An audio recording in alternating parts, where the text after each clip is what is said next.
ਆਏ ਨੇ ਉਹਨਾਂ ਨੂੰ observe ਕਰ ਲਿਆ ਹੋਣਾ ਤੁਸੀਂ ਸਕੂਲਾਂ ਦੇ ਵਿੱਚ ਕੀ ਹੈ ਕੀ ਨਹੀਂ, ਟੀਚਰ ਕਿਸ ਤਰ੍ਹਾਂ ਦੇ, ਜਿਹੜੇ ਤੋਂ ਪਹਿਲਾਂ ਸੀਨੀਅਰ ਟੀਚਰ ਨੇ ਉਹ ਕਿਸ ਤਰ੍ਹਾਂ ਦੇ ਨੇ, ਤੇ ਜਿਹੜੇ ਤੁਹਾਡੇ ਨਾਲ ਦੇ ਨੇ ਉਹ ਕਿਵੇਂ ਦੇ ਨੇ, ਬੱਚਿਆਂ ਦੀ ਕੀ ਪੋਜੀਸ਼ਨ ਹੈ ਸਾਡੇ ਜ਼ਿਲ੍ਹੇ ਦੇ ਵਿੱਚ, ਤੁਹਾਡੇ ਸਕੂਲ ਦੇ ਵਿੱਚ। ਜਿਹੜੀ ਤੁਸੀਂ ਪਿਛਲੀ ਸਲਾਈਡ ਦੇਖੀ ਆ ਸਮਾਰਟ ਸਕੂਲਾਂ ਦੀ, ਉਹਦੇ ਵਿੱਚ ਇੱਕ ਬਾਲਾ BALA, ਠੀਕ ਹੈ, ਬਿਲਡਿੰਗ ਏਡਸ ਲਰਨਿੰਗ ਏਡਸ ਹੈ ਨਾ, ਮਤਲਬ ਉਹਦੇ 'ਚ ਆਪਾਂ ਬਿਲਡਿੰਗਾਂ ਜਿਹੜੀਆਂ ਨੇ, ਅਸੀਂ ਕਈ ਵਾਰੀ ਬਿਲਡਿੰਗਾਂ ਜਿੱਥੇ ਉਹ ਸ਼ਿੰਗਾਰਨ ਦਾ ਵੀ ਕੰਮ ਹੈਗਾ ਨਾਲ ਨਾਲ, ਅਤੇ ਉੱਥੇ ਸਾਨੂੰ ਨੌਲੇਜ ਦਾ ਵੀ ਕੰਮ ਹੈ ਵੀ ਜੇ ਕੋਈ ਚੀਜ਼ ਲਿਖੀ ਹੋਈ ਆ ਸਕੂਲਾਂ ਦੇ ਵਿੱਚ। ਜਿਹੜੀਆਂ ਪਹਿਲਾਂ ਇਕੱਲੀਆਂ ਤੁੱਕਾਂ ਲਿਖੇ ਹੁੰਦੇ ਸੀਗੇ, ਕੋਈ ਮਤਲਬ ਇਸ ਤਰ੍ਹਾਂ ਦੇ ਕੋਈ ਸ਼ੇਅਰ ਲਿਖੇ ਹੁੰਦੇ ਸੀ ਜਿਨ੍ਹਾਂ ਨਾਲ ਬੱਚਿਆਂ ਨੂੰ ਜਾਂ ਟੀਚਰਾਂ ਨੂੰ ਜਾਂ ਬਾਹਰਲੇ ਲੋਕਾਂ ਨੂੰ ਸੇਧ ਮਿਲਦੀ ਸੀ, ਕੋਈ ਗੁਰਬਾਣੀ 'ਚੋਂ ਸੀ, ਕੋਈ ਕਿਸੇ ਹੋਰ ਥਾਂ ਤੋਂ ਸੀ ਲੈ ਕੇ ਜਿਹੜੇ ਚੰਗੇ ਵਿਚਾਰ ਸੀਗੇ ਉਹ ਲਿਖੇ ਹੁੰਦੇ ਸੀਗੇ। ਜਿੱਥੇ ਉਹ ਬਿਲਡਿੰਗ ਦੀ ਸ਼ੋਭਾ ਬੜਾ ਵਧਾਉਂਦੇ ਨੇ, ਉੱਥੇ ਉਹ ਮਤਲਬ ਬੱਚੇ ਨੂੰ ਉਹਦੀ ਜਾਣਕਾਰੀ ਵਧਾਉਂਦੇ ਨੇ। ਅਤੇ ਇਸ ਕਰਕੇ ਜਿਹੜਾ ਸਮਾਰਟ ਸਕੂਲ ਦਾ ਕੰਸੈਪਟ ਆ, ਉਹ ਇਹ ਕੰਸੈਪਟ ਹੈ ਵੀ ਜਿੱਥੇ ਅਸੀਂ ਬਿਲਡਿੰਗ ਨੂੰ ਵੀ ਸਮਾਰਟ ਰੱਖਣਾ, ਸਮਾਰਟ ਦਾ ਮਤਲਬ ਜਿੱਥੋਂ ਜਾਣਕਾਰੀ ਮਿਲਦੀ ਹੋਵੇ।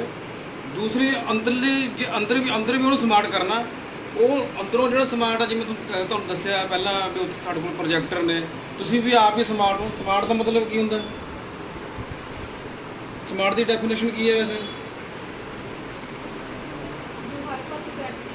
ਹਰ ਪਾਸੋਂ ਹਾਂ, ਗਾਲਾਂ ਕੱਢਣ 'ਚ ਵੀ ਐਕਟਿਵ ਹੋਵੇ, ਪੋਜ਼ਿਟਿਵ ਐਕਟਿਵ ਹੋਵੇ ਸਾਰੇ ਪਾਸੇ, ਲੱਤਾਂ ਖਿੱਚਣ 'ਚ ਵੀ ਹੋਵੇ, ਜ਼ਿਆਦਾ ਲੱਤਾਂ ਲੋਕ ਜ਼ਿਆਦਾ ਲੱਤਾਂ ਖਿੱਚਣ 'ਚ ਐਕਟਿਵ ਹੁੰਦੇ ਨੇ। ਸਮਾਰਟ, ਅਸੀਂ ਜਦੋਂ ਸ਼ਬਦ ਵਰਤਦੇ ਹਾਂ ਨਾ ਵੀ ਤੂੰ ਬੜਾ ਸਮਾਰਟ ਬਣਦਾ, ਉਹ ਲੱਤਾਂ ਖਿੱਚਣ ਵਾਲੇ ਨੂੰ ਕਹਿਣੇ ਆਪਾਂ, ਚੰਗੇ ਵਾਲੇ ਨੂੰ ਨਹੀਂ ਕਹਿੰਦੇ ਕਦੇ। ਵਰਤੇ ਨਾ ਸ਼ਬਦ, ਹਾਂ, ਉਸ ਤਰ੍ਹਾਂ ਦੇ ਸਮਾਰਟ ਨਹੀਂ ਬਣਨਾ। ਸਮਾਰਟ ਅਸੀਂ ਮਤਲਬ ਬੱਚੇ ਆਪ ਜਿੱਥੋਂ ਜਾਣਕਾਰੀ ਲੈਣੀ ਆ, ਆਪ ਵੱਧ ਤੋਂ ਵੱਧ ਜਾਣਕਾਰੀ ਲੈਣੀ ਅਤੇ ਬੱਚੇ ਨੂੰ ਵੀ ਅੱਗੇ ਜਾਣਕਾਰੀ ਪ੍ਰਦਾਨ ਕਰਨੀ ਆ, ਠੀਕ ਆ। ਤੁਸੀਂ ਹੁਣ ਮੈਨੂੰ ਦੱਸੋ ਵੀ ਤੁਸੀਂ ਪਿੰਡਾਂ 'ਚ ਅਪਾਇੰਟ ਹੋ ਗਏ, ਤਾਇਨਾਤ ਹੋ ਗਏ, ਉੱਥੇ ਤੁਸੀਂ ਕਿੰਨੇ ਘਰਾਂ ਜਾ ਕੇ ਆਏ? ਹੁਣ ਜਿਹੜੇ ਪਿੰਡ 'ਚ ਗਏ ਹੋ ਤੁਸੀਂ, ਪਿੰਡ ਦੇ ਕਿੰਨੇ ਘਰਾਂ 'ਚ ਗੇੜਾ ਮਾਰਿਆ? ਗਏ ਹੋ ਕਦੇ? ਕਿੰਨੇ ਕੁ ਜਾਣੇ ਗਏ ਨੇ? ਬਸ ਕੋਈ ਨਹੀਂ, ਹੱਥ ਖੜੇ ਕਰ ਦਿਓ ਜਿੰਨੇ ਗਏ ਨੇ, ਬਾਕੀ ਨਹੀਂ ਗਏ। ਪਰ ਤੁਸੀਂ ਗਏ ਨਹੀਂ ਹੈਗੇ, ਪਰ ਲੋਕਾਂ ਨੂੰ ਤਾਂ ਪਤਾ ਵੀ ਉੱਥੇ ਨਵਾਂ ਮਾਸਟਰ ਆ ਗਿਆ ਜਾਂ ਟੀਚਰ ਮੈਡਮ ਆ ਗਈ, ਉਹ ਕਿੱਥੋਂ ਪਤਾ ਲੱਗ ਗਿਆ? ਬੱਚੇ ਨੇ ਦੱਸਿਆ। ਇਹਦਾ ਮਤਲਬ ਵੀ ਜੇ ਬੱਚੇ ਇਹ ਦੱਸਦੇ ਨੇ ਤਾਂ ਬੱਚੇ ਇਹ ਵੀ ਦੱਸਦੇ ਹੋਣਗੇ ਵੀ ਸਾਡੇ ਮੈਡਮ ਸਮਾਰਟ ਆ ਜਾਂ ਟੀਚਰ ਸਾਡਾ ਸਮਾਰਟ ਆ, ਪੜ੍ਹਾਉਂਦਾ ਵਧੀਆ, ਨਹੀਂ ਪੜ੍ਹਾਉਂਦਾ, ਫੋਨ 'ਤੇ ਲੱਗਾ ਰਹਿੰਦਾ, ਠੀਕ ਆ, ਜਾਂ ਉਹ ਕਾਗਜ਼ੀ ਜਾਂ ਮਤਲਬ ਉਹ ਰਜਿਸਟਰਾਂ 'ਤੇ ਲੱਗਾ ਰਹਿੰਦਾ। ਸਾਰੀਆਂ ਗੱਲਾਂ ਜਿਹੜੀਆਂ ਉਹ ਘਰਾਂ 'ਚ ਤੁਹਾਡੀਆਂ ਪਹੁੰਚਦੀਆਂ ਨੇ।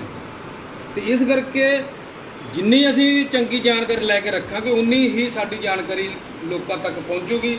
ਜਿਹੜਾ ਤੁਹਾਡਾ ਕਰੈਕਟਰ ਹੈ, ਜਿਹੜਾ ਤੁਹਾਡਾ ਚਰਿੱਤਰ ਹੈ, ਵੀ ਇਹ ਚਰਿੱਤਰ ਤੋਂ ਮਤਲਬ ਹੈ ਵੀ ਤੁਹਾਡੀ ਜਿਹੜੀਆਂ ਆਦਤਾਂ ਨੇ ਉਹ ਲੋਕਾਂ ਤੱਕ ਪਹੁੰਚਣਗੀਆਂ। ਚੰਗੀਆਂ ਆਦਤਾਂ ਹੋਣਗੀਆਂ, ਲੋਕ ਤੁਹਾਡੀਆਂ ਆਦਤਾਂ ਨੂੰ ਆਪਦੇ ਬੱਚਿਆਂ ਦੇ ਰਾਹੀਂ ਗ੍ਰਹਿਣ ਕਰਨਗੇ ਅਤੇ ਉਹ ਫਿਰ ਤੁਹਾਡੇ ਨਾਲ ਜੁੜਨਗੇ, ਠੀਕ ਹੈ। ਇਹ ਬੜਾ ਜ਼ਰੂਰੀ ਹੈ ਅਧਿਆਪਕਾਂ ਵਾਸਤੇ। ਅਧਿਆਪਕ ਜੇ ਕਿਤੇ ਨਹੀਂ ਜਾਂਦਾ ਤਾਂ ਵੀ ਉਹ ਕਿਤੇ ਸਾਰੇ ਕਿਤੇ ਜਾ ਆਉਂਦਾ। ਜ਼ਰੂਰੀ ਨਹੀਂ ਹੈਗਾ ਵੀ ਕਿਤੇ ਸਫ਼ਰ ਕਰਕੇ ਅਸੀਂ ਕੋਈ ਚੀਜ਼ ਨੂੰ ਪ੍ਰਾਪਤ ਕਰਨਾ ਜਾਂ ਦੇਖਣਾ, ਇਹ ਨਹੀਂ ਕੋਈ ਹੁੰਦਾ ਅਕਲ। ਤੁਸੀਂ ਕਿਤੇ ਨਹੀਂ ਵੀ ਜਾਂਦੇ ਤਾਂ ਵੀ ਤੁਸੀਂ ਬਹੁਤ ਥਾਂ 'ਤੇ ਜਾ ਆਉਣਾ। ਮੈਂ ਤੁਹਾਨੂੰ ਮਿਲੂੰਗਾ, ਮੈਂ ਦੱਸੂੰਗਾ ਫਲਾਣਾ ਬੰਦਾ ਉਹ ਇਸ ਤਰ੍ਹਾਂ ਦਾ ਜਾਂ ਫਲਾਣਾ ਟੀਚਰ, ਉਹ ਤਾਂ ਤੁਹਾਨੂੰ ਐਗਜ਼ਾਮਪਲ ਮੈਂ ਤੁਹਾਨੂੰ ਬਿਲਕੁਲ ਨੇੜੇ ਦੇ ਐਗਜ਼ਾਮਪਲ ਤੁਹਾਨੂੰ ਦੱਸ ਦਿੱਤੇ। ਤੁਹਾਡੇ ਜਿੱਥੇ ਤੁਸੀਂ ਹੈਗੇ ਹੋ ਪਿੰਡ 'ਚ ਸਾਰਿਆਂ ਨੂੰ ਪਤਾ ਵੀ ਉੱਥੇ ਇੱਕ ਨਵਾਂ ਕੋਈ ਟੀਚਰ ਆਇਆ। ਜੇ ਇਹ ਪਤਾ ਤਾਂ ਇਹ ਵੀ ਪਤਾ ਹੋਊਗਾ ਵੀ ਉਹ ਕੀ ਕਰਦਾ ਅਤੇ ਕਿਵੇਂ ਪੜ੍ਹਾਉਂਦਾ ਬੱਚਿਆਂ ਰਾਹੀਂ। ਸੋ ਇਸ ਢੰਗ ਨਾਲ ਅਸੀਂ ਨਾਲੇ ਆਪ ਸਮਾਰਟ ਬਣਨਾ ਅਤੇ ਨਾਲੇ ਬੱਚਿਆਂ ਨੂੰ ਸਮਾਰਟ ਬਣਾਉਣਾ, ਵੀ ਤਾਂ ਜੋ ਜਿਹੜੀ ਤੁਹਾਡੀ ਪਰਸਨੈਲਿਟੀ ਹੈ, ਜਿਹੜੀ ਤੁਹਾਡੀ ਸ਼ਖਸੀਅਤ ਆ, ਉਹ ਲੋਕਾਂ ਤੱਕ ਸਹੀ ਜਾਵੇ ਅਤੇ ਨਾਲ ਡਿਵੈਲਪ ਹੋਵੇ। ਜੇ ਅਸੀਂ ਬੱਚਿਆਂ ਨੂੰ ਨਹੀਂ ਠੀਕ ਪੜ੍ਹਾਵਾਂਗੇ, ਲੋਕਾਂ ਨਾਲ ਨਹੀਂ ਵਿਚਰਾਂਗੇ, ਅਸੀਂ ਕਿਸੇ ਵੀ ਸਕੂਲ ਨੂੰ ਕਿਸੇ ਵੀ ਢੰਗ ਦੇ ਨਾਲ ਅਸੀਂ ਡਿਵੈਲਪ ਨਹੀਂ ਕਰ ਸਕਦੇ। ਬਾਕੀ ਗੱਲਾਂ ਤੁਸੀਂ ਕਰਦੇ ਰਹਾਂਗੇ। ਮੈਂ ਇੱਕ ਸਲਾਈਡ ਜੀ ਲੈ ਕੇ ਆਇਆ, ਇੱਕ ਸਿੱਖਿਆ ਦੇ ਥੰਮ, ਪਿਲਰਸ ਆਫ ਐਜੂਕੇਸ਼ਨ।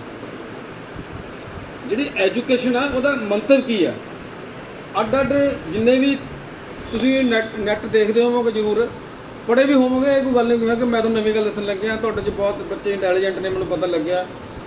ਕੋਈ ਨੈਟ ਵੀ ਕਲੀਅਰ ਕਰੀ ਬੈਠਾ, ਕੋਈ ਕੋਚਿੰਗ ਵੀ ਕਰਦਾ ਰਿਹਾ। ਜਿਹੜਾ ਬੰਦਾ ਕੋਚਿੰਗ ਕਰਦਾ ਉਹਨੇ ਤਾਂ ਉਹ ਪਤਾ ਨਹੀਂ ਕਿੱਥੋਂ ਕਿੱਥੋਂ ਕੀ ਖੰਗਾਲ ਕੇ ਉਹ ਬੱਚੇ ਨੂੰ ਅੱਗੇ ਐਜੂਕੇਸ਼ਨ ਦੇ ਰਿਹਾ। ਐਜੂਕੇਸ਼ਨ ਜਿਹੜੇ 4 ਥੰਮ ਨੇ ਇਹ ਬੜੇ ਜ਼ਰੂਰੀ ਨੇ। ਵੈਸੇ ਤਾਂ ਹੁਣ ਯੂਨੈਸਕੋ ਨੇ ਵੀ ਇਹ ਡਿਫਾਈਨ ਕਰਤੇ, ਉਹ ਯੂਨੈਸਕੋ ਨੇ ਹੋਰ ਢੰਗ ਨਾਲ ਡਿਫਾਈਨ ਕੀਤੇ ਨੇ, ਮੈਂ ਇਸ ਢੰਗ ਨਾਲ ਡਿਫਾਈਨ ਕੀਤੇ ਨੇ ਵੀ ਇਹ ਆਪਾਂ ਛੋਟੇ ਬੱਚੇ ਦੇ ਨਾਲ ਆਪਣਾ ਵਰਤਾਰਾ ਹੈਗਾ ਜਾਂ ਉਹਨਾਂ ਨਾਲ ਵਿਚਰਦੇ ਆ, ਉਹਨਾਂ ਨੂੰ ਕੀ ਪਤਾ ਹੋਣਾ ਚਾਹੀਦਾ। ਵੈਸੇ ਤਾਂ 7 ਨੇ ਪਿਲਰਸ, 7 ਨੂੰ ਯੂਨੈਸਕੋ ਨੇ 4 'ਚ ਕਰਤਾ। ਮੈਂ ਵੀ ਕੋਸ਼ਿਸ਼ ਕੀਤੀ ਹੈ ਵੀ ਇਹ 4ਾਂ ਦੇ ਵਿੱਚ ਤੁਹਾਨੂੰ ਸਾਰਾ ਕੁਝ ਸਮਝਾਉਣ ਦੀ ਕੋਸ਼ਿਸ਼ ਕਰੀਏ ਵੀ ਜਿਹੜੀ ਟ੍ਰੇਨਿੰਗ ਤੁਸੀਂ ਹੁਣ 2 ਦਿਨ, ਅੱਜ ਲਾਸਟ ਹੈ ਤੁਹਾਡਾ, ਜਿਹੜੀ ਤੁਸੀਂ 2 ਦਿਨ ਸਿੱਖੀ ਹੈ, ਮੈਨੂੰ ਲੱਗਦਾ ਤੁਸੀਂ ਤੁਹਾਡੇ ਇਸ ਨਾਲ ਰਿਵਾਈਵ ਹੋ ਜਾਣੇ ਸਾਰੇ। ਉਹ ਸਿੱਖਿਆ ਦੇ ਮੈਂ ਪਹਿਲਾਂ ਹੀ ਲਿਖਿਆ ਹੋਇਆ ਵੀ ਇਹਨੂੰ ਕਈ ਤਰੀਕੇ ਨਾਲ ਵੰਡਿਆ ਜਾ ਸਕਦਾ। ਥੰਮ ਜਿਹੜੇ ਨੇ ਇਹ ਤੁਸੀਂ ਆਪ ਦੀ ਮਰਜ਼ੀ ਨਾਲ ਵੀ ਕਰ ਸਕਦੇ ਹੋ ਤੁਸੀਂ, ਕਿਉਂਕਿ ਸਕੂਲ ਚਲਾਉਣਾ, ਬੱਚੇ ਨੂੰ ਪੜ੍ਹਾਉਣਾ। ਗਿਆਨ, ਨੌਲੇਜ, ਇੱਕ ਇਮੋਸ਼ਨਲ ਇੰਟੈਲੀਜੈਂਸ, ਭਾਵਨਾਤਮਕ ਸਮਝ, ਸਭ ਤੋਂ ਮੇਰੇ ਮੁਤਾਬਕ ਸਭ ਤੋਂ ਜ਼ਰੂਰੀ ਇਹ ਆ। ਸੈਕੰਡ ਪੁਆਇੰਟ ਆ ਜਿਹੜਾ। ਉਸ ਤੋਂ ਬਾਅਦ ਸਿਹਤ, ਸਰੀਰਕ ਦਿੱਖ, ਹਾਈਜੀਨ, ਸਿਹਤ ਔਰ ਹਾਈਜੀਨ, ਫਿਜ਼ੀਕਲ ਅਪੀਅਰੈਂਸ, ਸਿੱਖਣ ਨਤੀਜੇ ਅਤੇ ਉਹਨਾਂ ਦਾ ਵਿਕਾਸ। ਤੁਸੀਂ ਹੁਣ ਤੱਕ ਸਿਰਫ ਲਰਨਿੰਗ ਆਊਟਕਮਸ ਪੜ੍ਹਿਆ ਹੋਊਗਾ ਬਸ, ਅੱਗੇ ਉਹਨੂੰ ਡਿਵੈਲਪ ਕਿਵੇਂ ਕਰਨਾ। ਇੱਕ ਨਵਾਂ ਕਨਸੈਪਟ ਮੇਰੇ ਮਾਈਂਡ 'ਚ ਆਇਆ ਵੀ ਅਸੀਂ ਜਿਹੜੇ ਉਹ ਲਰਨਿੰਗ ਆਊਟਕਮਸ ਨੇ ਉਹ ਅਸੀਂ ਸਿੱਖ ਤਾਂ ਲਏ, ਫਿਰ ਉਹ ਉਨੇ ਕੁ ਰੱਖਣੇ ਨੇ, ਉੱਥੇ ਤੱਕ ਹੀ ਖੜਨਾ, ਉਹਨੂੰ ਡਿਵੈਲਪ ਕਰਨਾ। ਕਿੰਨਾ ਕੁ ਤੁਸੀਂ ਡਿਵੈਲਪ ਕਰ ਸਕਦੇ ਹੋ, ਜਿੰਨਾ ਡਿਵੈਲਪ ਕਰ ਲਓਗੇ ਉਹਨਾਂ ਨੂੰ ਉਨੇ ਤੁਹਾਡੇ ਬੱਚੇ ਇੰਟੈਲੀਜੈਂਟ ਹੋਣਗੇ, ਤੁਹਾਡੀ ਇੰਟੈਲੀਜੈਂਸੀ ਵੀ ਉੱਥੇ ਪਤਾ ਲੱਗਣੀ। ਇੱਕ ਗੱਲ ਦਾ ਧਿਆਨ ਰੱਖਣਾ ਵੀ ਤੁਹਾਡੀ ਇੰਟੈਲੀਜੈਂਸੀ ਨਾਲ ਇਹ ਕੋਈ ਜ਼ਰੂਰੀ ਨਹੀਂ ਹੈਗਾ ਵੀ ਤੁਸੀਂ ਵਧੀਆ ਟੀਚਰ ਹੋਵੋਗੇ। ਜੇ ਕੋਈ ਬੰਦਾ ਇੰਟੈਲੀਜੈਂਟ ਹੋਊਗਾ, ਇੰਟੈਲੀਜੈਂਟ ਦਾ ਮਤਲਬ ਇਹ ਨਹੀਂ ਹੈਗਾ ਵੀ ਹੀ ਔਰ she will be good lecturer ਔਰ ਗੁੱਡ ਟੀਚਰ, ਇਹ ਕੋਈ ਜ਼ਰੂਰੀ ਨਹੀਂ ਹੈ। ਇੱਕ 45% ਨੰਬਰ ਵਾਲਾ 80% ਨੰਬਰ ਵਾਲਾ ਤੋਂ ਵੱਧ ਵਧੀਆ ਪੜ੍ਹਾ ਸਕਦਾ, ਠੀਕ ਹੈ। ਇਸ ਕਰਕੇ ਤੁਸੀਂ ਸਭ ਤੋਂ ਪਹਿਲਾਂ ਤਾਂ ਸੈਕੰਡ ਹੈਗਾ ਇਮੋਸ਼ਨ ਵਾਲੀ ਗੱਲ, ਉਹ ਤੁਹਾਡੇ ਬਾਰੇ ਮੈਂ ਦੱਸਦਾ। ਇੱਕ ਗੱਲ ਤੁਸੀਂ ਇਹ ਮਹਿਸੂਸ ਨਹੀਂ ਕਰਨੀ ਵੀ ਮੇਰੇ ਤੋਂ ਇਹ 골ਡ ਮੈਡਲਿਸਟ ਆ, ਮੈਂ ਮਸਾਂ ਪਾਸ ਹੋਇਆ। ਇਹ ਜਿਹੜੀ ਕੰਪਲੈਕਸ ਬਣਦਾ ਆਪਣੇ ਅੰਦਰ, ਇਹ ਸਾਰੀ ਉਮਰ ਬੰਦੇ ਨੂੰ ਡਿਵੈਲਪ ਨਹੀਂ ਹੋਣ ਦਿੰਦਾ। ਕੰਪਲੈਕਸ ਕੋਈ ਬਣੇ, ਚਾਹੇ ਹਾਇਰ ਇੰਟੈਲੀਜੈਂਸ ਦਾ ਬਣੇ ਚਾਹੇ ਵੀਕਨੈਸ ਦਾ ਬਣੇ, ਦੋਨੋਂ ਡਿਵੈਲਪ ਨਹੀਂ ਹੋਣ ਦਿੰਦੇ। ਹਾਇਰ ਵਾਲੇ 'ਚ ਈਗੋ ਆ ਜਾਂਦੀ ਆ, ਜਿਹੜਾ ਲੋਅਰ ਵਾਲਾ ਉਹ ਬਿਲਕੁਲ ਡਾਊਨ ਰਹਿੰਦਾ, ਅਗਲੇ ਸਾਹਮਣੇ ਬੋਲਣ ਦੀ ਉਹਦੀ ਹਿੰਮਤ ਨਹੀਂ ਰੱਖ ਸਕਦਾ। ਇਸ ਕਰਕੇ ਕਿਸੇ ਕਿਸਮ ਦਾ ਜੇ ਤੁਹਾਡੇ 'ਚ ਕੰਪਲੈਕਸ ਹੈਗਾ, ਉਹਨੂੰ ਬਾਹਰ ਕੱਢ ਕੇ ਜੇ ਤੁਸੀਂ ਲੋਕਾਂ ਨਾਲ ਵਿਚਰੋਗੇ ਤਾਂ ਟੀਚਰ ਨਾਲ ਵਿਚਰੋਗੇ ਤਾਂ ਵਧੀਆ ਅਧਿਆਪਕ ਬਣ ਸਕੋਗੇ। ਹੁਣ ਆਪਾਂ ਇਹਨੂੰ ਇਕੱਲੇ ਨੂੰ ਕਰਾਂਗੇ। ਗਿਆਨ ਤੇ ਐਜੂਕੇਸ਼ਨ ਕਰੀਏ ਅੱਗੇ। ਗਿਆਨ, ਸਿੱਖਿਆ ਤੇ ਗਿਆਨ ਦੋ ਵੱਖ-ਵੱਖ ਪਹਿਲੂ ਨੇ। ਕਈ ਵਾਰੀ ਅਸੀਂ ਕੀ ਕਰਦੇ ਆ ਵੀ ਜਿਹੜਾ ਗਿਆਨ ਤੇ ਸਿੱਖਿਆ ਨੂੰ ਰਲਗੱਡ ਕਰ ਦਿੰਦੇ ਆ। ਤੁਸੀਂ ਦੱਸ ਸਕਦੇ ਹੋ ਵੀ ਗਿਆਨ ਕੀ ਚੀਜ਼ ਹੈ? Knowledge, what is the knowledge? Knowledge ਨੂੰ ਤੁਸੀਂ ਕਿਵੇਂ ਡਿਫਾਈਨ ਕਰਦੇ ਹੋ? ਜੇ ਤੁਹਾਨੂੰ ਪੁੱਛੇ ਵੀ ਨੌਲੇਜ ਹੈ ਤੇ ਐਜੂਕੇਸ਼ਨ, ਹਾਂ ਦੱਸੋ ਕੋਈ ਸਵਾਲ। ਬੈਠੇ ਐਜੂਕੇਸ਼ਨ ਹੁੰਦੀ ਹੈ ਇੱਕ ਤਰੀਕੇ ਦੀ ਫਾਰਮਲ ਲੈਵਲ ਤੇ ਜੋ ਆਪਾਂ ਕਰ ਰਹੇ ਹਾਂ, ਜੋ ਬੁੱਕਸ ਹੈ, ਕਰਿਕੂਲਮ ਹੈ ਸਾਡਾ। ਗਿਆਨ ਹੋ ਗਿਆ ਵੀ ਸਾਨੂੰ ਕਿਸੇ ਵੀ ਚੀਜ਼ ਪ੍ਰਤੀ ਅਗਰ ਸਾਨੂੰ ਨੌਲੇਜ ਹੈ ਵੀ ਆਪਾਂ ਕੋਈ ਵੀ ਟੌਪਿਕ ਚੱਕ ਸਕਦੇ ਹਾਂ, ਉਸ ਪ੍ਰਤੀ ਸਾਡੀ ਜਾਗਰੂਕਤਾ ਕਿੰਨੀ ਹੈ, ਉਹ ਸਾਡਾ ਨੌਲੇਜ ਹੈ। ਹਾਂ ਬਟ ਸ਼ਾਬਾਸ਼। ਦੇਖੋ ਗਿਆਨ ਤਾਂ ਇੱਕ ਅਨਪੜ੍ਹ ਬੰਦੇ ਨੂੰ ਵੀ ਹੋ ਸਕਦਾ, ਠੀਕ ਆ। ਉਹ ਜੇ ਬੱਸ ਸਟੈਂਡ ਤੇ ਜਾਂਦਾ, ਉਹਨੂੰ ਇਹ ਪਤਾ ਵੀ ਇਹ ਬੱਸ ਲੁਧਿਆਣੇ ਨੂੰ ਜਾਣੀ ਆ, ਇਹ ਰਾਜਪੁਰ ਜਾਣੀ, ਪਟਿਆਲਾ ਨੂੰ ਜਾਣੀ, ਇਹ ਗਿਆਨ ਉਹਦਾ। ਐਜੂਕੇਸ਼ਨ ਨਹੀਂ ਹੈਗੀ ਇਹ, ਠੀਕ ਆ। ਐਜੂਕੇਸ਼ਨ ਇਹ ਇਸ ਕਰਕੇ ਇਹਨੂੰ ਰਲਗੱਡ ਨਹੀਂ ਕਰਨਾ। ਗਿਆਨ ਉਹ ਚੀਜ਼ ਹੈ ਜੋ ਤੁਸੀਂ ਜਾਣਦੇ ਹੋ, ਕੁਝ ਵੀ ਜਾਣਦੇ ਹੋ, ਚੰਗਾ ਮੰਦਾ, ਉਹ ਗਿਆਨ ਹੈ ਤੁਹਾਡਾ, ਸਥਾਈ ਰਹਿੰਦਾ। ਇਹ ਗਿਆਨ ਜਿਹੜਾ ਗਿਆਨ ਤੁਹਾਡੇ 'ਚ 10ਵੀਂ ਤੱਕ ਜਾਂ 16 ਸਾਲ ਦੀ ਉਮਰ ਤੱਕ ਆ ਗਿਆ, ਉਹ ਉਨੇ ਗਿਆਨ ਰਹਿੰਦਾ ਸਾਰੀ ਉਮਰ। ਉਹਨੂੰ ਤੁਸੀਂ ਮਾੜਾ ਮੋਟਾ ਡਿਵੈਲਪ ਕਰ ਸਕਦੇ ਹੋ। ਤੁਸੀਂ ਹੁਣ ਆਪਣੀ ਲਾਈਫ ਦੇ ਵਿੱਚ ਤੁਸੀਂ ਗੇੜਾ ਆਪਣੇ ਪਿੱਛੇ ਦਿਮਾਗ ਘਮਾਓ, ਵੀ ਜਿਹੜੀ ਚੀਜ਼ ਤੁਸੀਂ 10ਵੀਂ 'ਚ ਸਿੱਖੀ ਸੀ ਉਹ ਤੁਹਾਡੇ 10ਵੀਂ ਤੱਕ ਸਿੱਖੀ ਆ, ਆਦਤਾਂ ਨੇ ਜਿਹੜੀ ਤੁਹਾਡੀਆਂ ਉਹ ਪੱਕੀਆਂ ਉਹੀ ਰਹੀਆਂ ਹੋਣਗੀਆਂ, ਉਹੀ ਯਾਦ ਆਉਂਦੇ ਹੋਣਗੀਆਂ। ਜਿਹੜੀ ਚੀਜ਼ ਯਾਦ ਆਵੇ ਉਹ ਗਿਆਨ ਆ, ਬਸ ਯਾਦ ਰਹਿ ਸਕੇ। ਐਜੂਕੇਸ਼ਨ ਯਾਦ ਨਹੀਂ ਰਹਿੰਦੀ, ਫਾਰਮੂਲਾ ਉਹ ਤਾਂ ਜਦੋਂ ਜਿਵੇਂ ਇਹ ਕੁੜੀ ਨੇ ਦੱਸੀ ਆ ਵੀ ਇਹ ਉਹ ਤਾਂ ਇੱਕ ਪਾਠਕ੍ਰਮ ਹੈਗਾ, ਥੋੜਾ ਸਿਲੇਬਸ ਆ, ਉਹਨਾਂ ਤੁਸੀਂ ਉਹਨੂੰ ਲੈ ਲਿਆ, ਪਰ ਥੱਲੇ ਵੀ ਲਿਖਿਆ ਹੋਇਆ ਵੀ ਸਿੱਖਿਆ ਜਿਹੜਾ ਗਿਆਨ ਉਹ ਤਾਂ ਥੱਲੇ ਸਿੱਖਿਆ ਉਹ ਜਿਸ ਰਾਹੀਂ ਅਸੀਂ ਗਿਆਨ ਪ੍ਰਾਪਤ ਕਰ ਸਕਦੇ ਹਾਂ, ਇਹ ਵੀ ਜ਼ਰੂਰੀ ਹੈ। ਚੌਥਾ ਜਿਹੜਾ ਪੁਆਇੰਟ ਮੈਂ ਲਿਖਿਆ ਹੋਇਆ ਵੀ ਸਿੱਖਿਆ ਕੀ ਚੀਜ਼ ਆ, ਜਿੱਥੋਂ ਸਾਨੂੰ ਗਿਆਨ ਮਿਲਦਾ। ਸੋ ਇਹ ਨੌਲੇਜ ਹੋਣੀ ਬੜੀ ਜ਼ਰੂਰੀ ਆ। ਇਹ ਇੱਕ ਸਿੱਖਿਆ ਦਾ ਵੱਡਾ ਇੱਕ ਥੰਮ ਆ ਵੀ ਸਿੱਖਿਆ ਸਾਨੂੰ ਕੀ ਪ੍ਰੋਵਾਈਡ ਕਰਦੀ ਆ, ਨੌਲੇਜ ਪ੍ਰੋਵਾਈਡ ਕਰਦੀ ਆ। ਬਿਨਾਂ ਸਿੱਖਿਆ ਤੋਂ ਨੌਲੇਜ ਜਿਹੜੀ ਕਈ ਤਰ੍ਹਾਂ ਦੀ ਆ, ਤੁਹਾਨੂੰ ਉਹ ਜਾਗਰੂਕ ਕਰਦੀ ਆ। ਤੁਸੀਂ ਜਾਦੂ ਟੂਣੇ 'ਚ ਪੈਣਾ ਕਿ ਨਹੀਂ ਪੈਣਾ, ਇਹ ਤੁਹਾਨੂੰ ਸਿੱਖਿਆ ਦੱਸੂਗੀ, ਜਿੱਥੇ ਤੁਸੀਂ ਪੜ੍ਹਿਆ ਹੋਊਗਾ ਕਿਤੇ, ਠੀਕ ਆ। ਜੇ ਤੁਸੀਂ ਨਹੀਂ ਪੜ੍ਹਿਆ ਫਿਰ ਤੁਸੀਂ ਰੂੜੀਵਾਦੀ ਹੋ। ਜੇ ਤੁਹਾਨੂੰ ਇਹਨਾਂ ਚੀਜ਼ਾਂ ਦਾ ਗਿਆਨ ਨਹੀਂ, ਕਿਤਾਬਾਂ ਦੇ ਰਾਹੀਂ ਜਾਂ ਕਿਸੇ ਹੋਰ ਰਾਹੀਂ ਨਹੀਂ ਇਹ ਸਿੱਖਿਆ ਪ੍ਰਾਪਤ ਕੀਤੀ, ਇਸ ਤਰ੍ਹਾਂ ਦੀ ਸਿੱਖਿਆ ਅਸੀਂ ਲੌਜਿਕ ਦੇ ਨਾਲ ਪ੍ਰਾਪਤ ਕਰਦੇ ਹਾਂ। ਕੋਈ ਵੀ ਜਿਹੜੀ ਲੌਜਿਕ, ਜੇ ਅਸੀਂ ਲੌਜਿਕ ਸਾਡੇ ਕੋਲ ਨਹੀਂ ਹੈਗਾ, ਉਹ ਗਿਆਨ ਉਹ ਕਿਸੇ ਕੰਮ ਦਾ ਨਹੀਂ ਹੈ। ਤਰਕ ਜ਼ਰੂਰੀ ਆ। ਬੱਚਿਆਂ ਨੂੰ ਜੇ ਅਸੀਂ ਕੋਈ ਗਿਆਨ ਦੇਣਾ ਤਾਂ ਉਹ ਤਰਕ ਸੰਗਤ ਹੋਣਾ ਚਾਹੀਦਾ। ਇਹ ਨਹੀਂ ਹੋਵੇ ਜਿਹੜਾ ਕੱਚਾ ਗਿਆਨ ਆ ਉਹ ਸਾਰੀ ਉਮਰ ਦਾ ਬੱਚੇ ਵਾਸਤੇ ਕੋੜ ਆ। ਉਹ ਮੈਂ ਤੁਹਾਨੂੰ ਪਹਿਲਾਂ ਵੀ ਦੱਸਿਆ ਸੀਗਾ ਵੀ ਜਿਹੜੇ ਬੱਚੇ ਨੇ ਨਾ ਉਹ ਟੀਚਰ ਤੇ ਨਾ ਵਿਸ਼ਵਾਸ ਕਰਦੇ ਨੇ, ਆਪਣੇ ਮਾਂ-ਬਾਪ ਤੇ ਨਹੀਂ ਉਹਨਾਂ ਕਰਦੇ। ਇਸ ਕਰਕੇ ਜਿਹੜੀ ਗੱਲ ਤੁਸੀਂ ਖਾਸ ਕਰਕੇ ਪ੍ਰਾਇਮਰੀ ਜਮਾਤ ਤੱਕ ਜਿਹੜੀ ਗੱਲ ਤੁਸੀਂ ਉਹਨੂੰ ਦੱਸਤੀ ਬੱਚੇ ਨੂੰ,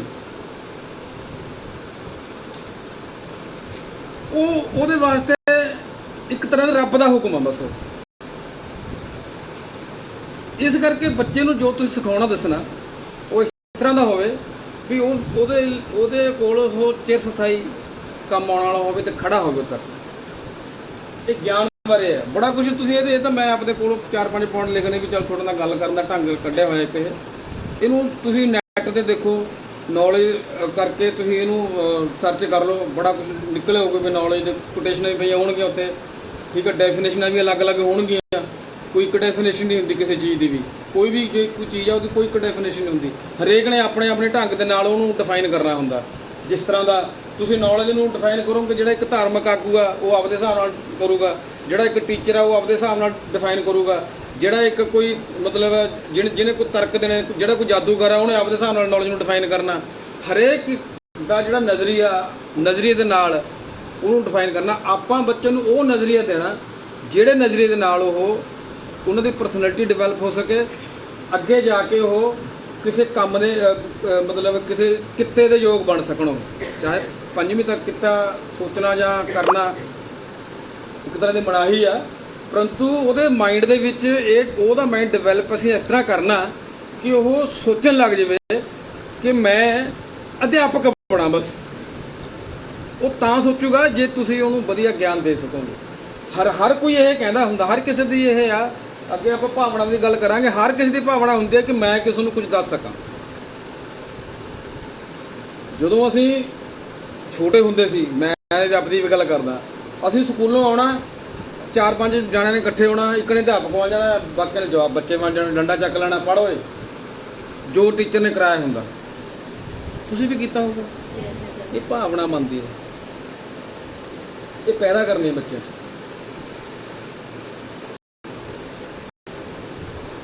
ਡਾਕਟਰ ਕੋਲ ਜਾਵਾਂਗੇ, 2-4 ਦਿਨ ਹਸਪਤਾਲ 'ਚ ਰਹਾਂਗੇ ਔਖੇ ਸੌਖੇ ਹੋ ਕੇ, ਬੱਚੇ ਸਾਡੇ ਨਾਲ ਜਾਣਗੇ। ਬੱਚੇ ਆ ਕੇ ਉਹੀ ਕੰਨਾਂ ਤੇ ਲਾਉਣ ਵਾਲੀ ਚੀਜ਼ ਲੱਭਣਗੇ ਤੇ ਉਹਦੇ ਵਰਗਾ ਐਂ ਕਰਨ ਦੀ ਕੋਸ਼ਿਸ਼ ਕਰਨਗੇ।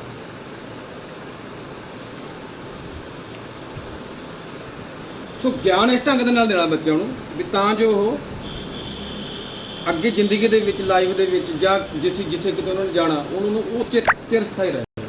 ਅੱਗੇ ਕਰੋ ਭਾਵਨਾਤਮਕ ਸਮਝ। ਮੈਂ ਤੁਹਾਨੂੰ ਪਹਿਲਾਂ ਕਿਹਾ ਇਹ ਬੜੀ ਚੀਜ਼ ਬਹੁਤ ਜ਼ਰੂਰੀ ਹੈ।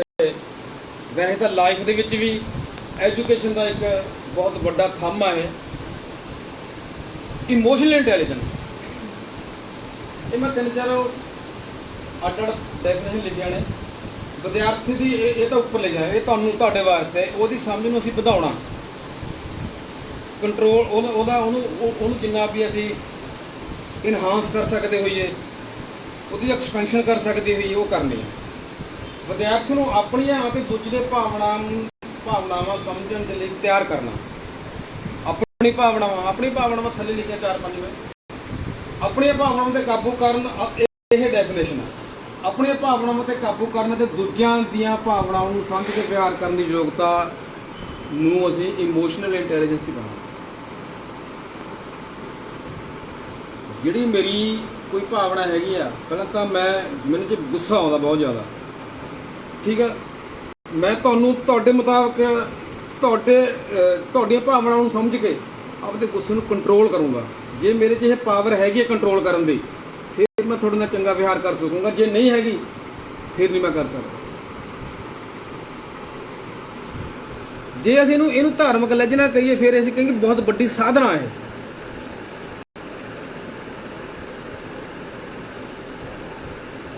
ਜਿਹੜੇ ਧਾਰਮਿਕ ਗ੍ਰੰਥਾਂ ਦੇ ਵਿੱਚ 5 ਵਿਕਾਰ ਨੇ ਸਾਡੇ ਆਉਂਦੇ, ਲੋਭ, ਮੋਹ, ਹੰਕਾਰ, ਕ੍ਰੋਧ, ਉਹਨਾਂ 'ਚ ਇੱਕ ਹੈ, ਠੀਕ ਹੈ। ਗੁੱਸਾ ਜਿਹੜਾ ਹੈਗਾ, ਇਹ ਟੈਂਪਰੇਰੀ ਤੌਰ ਤੇ ਪਾਗਲਪਨ ਹੈ।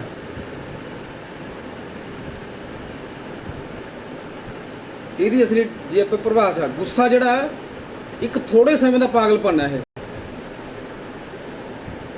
ਤੁਸੀਂ ਕਿਸੇ ਨੂੰ ਗੁੱਸੇ 'ਚ ਬੋਲੋਗੇ, ਤੁਹਾਡੇ ਸਾਹਮਣੇ ਕੁਛ ਨਾ ਕਹੇ, ਬਾਹਰ ਜਾ ਕੇ ਕਹੂਗਾ ਇਹ ਤਾਂ ਪਾਗਲ ਹੋ ਗਿਆ,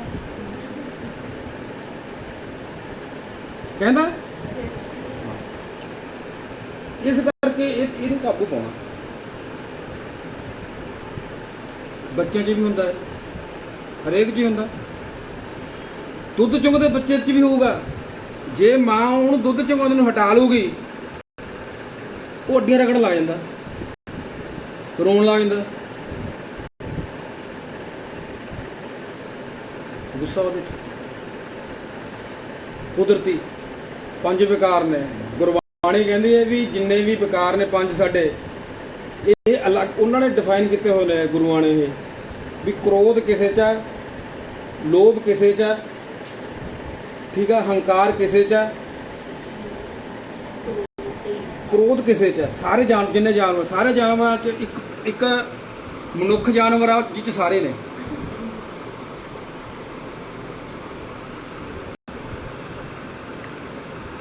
ਜਿਹ 'ਚ ਸਾਰੇ ਨੇ। ਉਹ ਪਤਾ ਨਹੀਂ ਤਾਂ ਇਸ ਕਰਕੇ ਆ ਵੀ ਅਸੀਂ ਪਤਾ 84 ਲੱਖ ਜੂਨਾਂ ਤੋਂ ਨਿਕਲ ਕੇ ਆਏ ਹੋਏ ਆ, ਕਿਉਂਕਿ ਗੁਰਬਾਣੀ ਜਾਂ ਜਿੰਨੇ ਸਾਡੇ ਧਾਰਮਿਕ ਗ੍ਰੰਥ ਇਹ ਕਹਿੰਦੇ ਨੇ ਵੀ 84 ਲੱਖ ਜੂਨਾਂ ਤੋਂ ਬਾਅਦ ਮਨੁੱਖਾ ਜੀਵਨ ਮਿਲਦਾ। ਇਹ ਤਾਂ ਮਤਲਬ ਮਨੁੱਖ ਤਾਂ ਸ੍ਰੇਸ਼ਟ ਹੈ ਇੱਕ ਤਰ੍ਹਾਂ ਦਾ। ਜਿਹੜੇ 40 ਲੱਖ ਪਹਿਲਾਂ ਸੀ, ਉਹ ਤਾਂ ਜਾਨਵਰ ਹੀ ਹੋਣਗੇ ਫਿਰ। ਹੋਰ ਤਾਂ ਕੋਈ ਏਲੀਅਨ ਤੋਂ ਇਲਾਵਾ ਮੈਨੂੰ ਤਾਂ ਕੋਈ ਬੰਦੇ ਵਰਗਾ ਕੋਈ ਦਿਖਿਆ ਨਹੀਂ ਹੈਗਾ ਹੋਰ,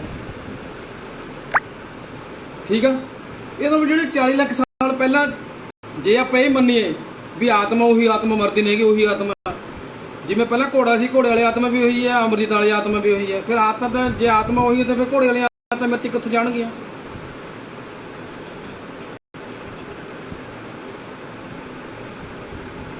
ਹੈ ਗੱਲ।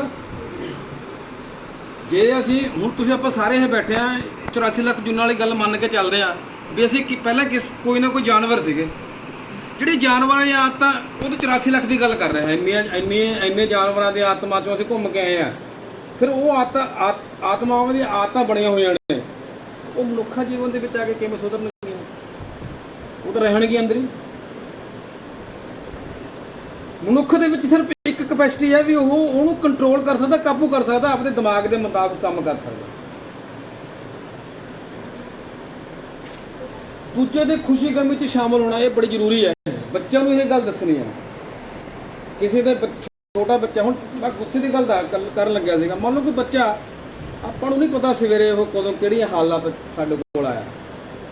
ਪਤਾ ਤੁਹਾਨੂੰ, ਜੋ ਤੁਹਾਡੇ ਕੋਲ ਸਕੂਲ 'ਚ ਆ ਰਿਹਾ ਬੱਚਾ, ਸਵੇਰੇ ਆਉਣ ਲੱਗਿਆ ਕਿਹੜੇ ਹਾਲਾਤਾਂ 'ਚੋਂ ਲੰਘ ਕੇ ਆਇਆ। ਤੁਸੀਂ ਮਾੜਾ ਜਿਹਾ ਆਪਣੇ ਤੇ ਨਿਗਾਹ ਮਾਰੋ ਵੀ ਜਦੋਂ ਤੁਸੀਂ ਸਕੂਲ ਜਾਂਦੇ ਹੁੰਦੇ ਸੀ, ਤੁਸੀਂ ਜਦੋਂ ਸਕੂਲ ਜਾਂਦੇ ਸੀ ਤੁਸੀਂ ਕਿਹੜੀ ਹਾਲਾਤਾਂ 'ਚ ਲੰਘ ਕੇ ਜਾਂਦੇ ਹੋ।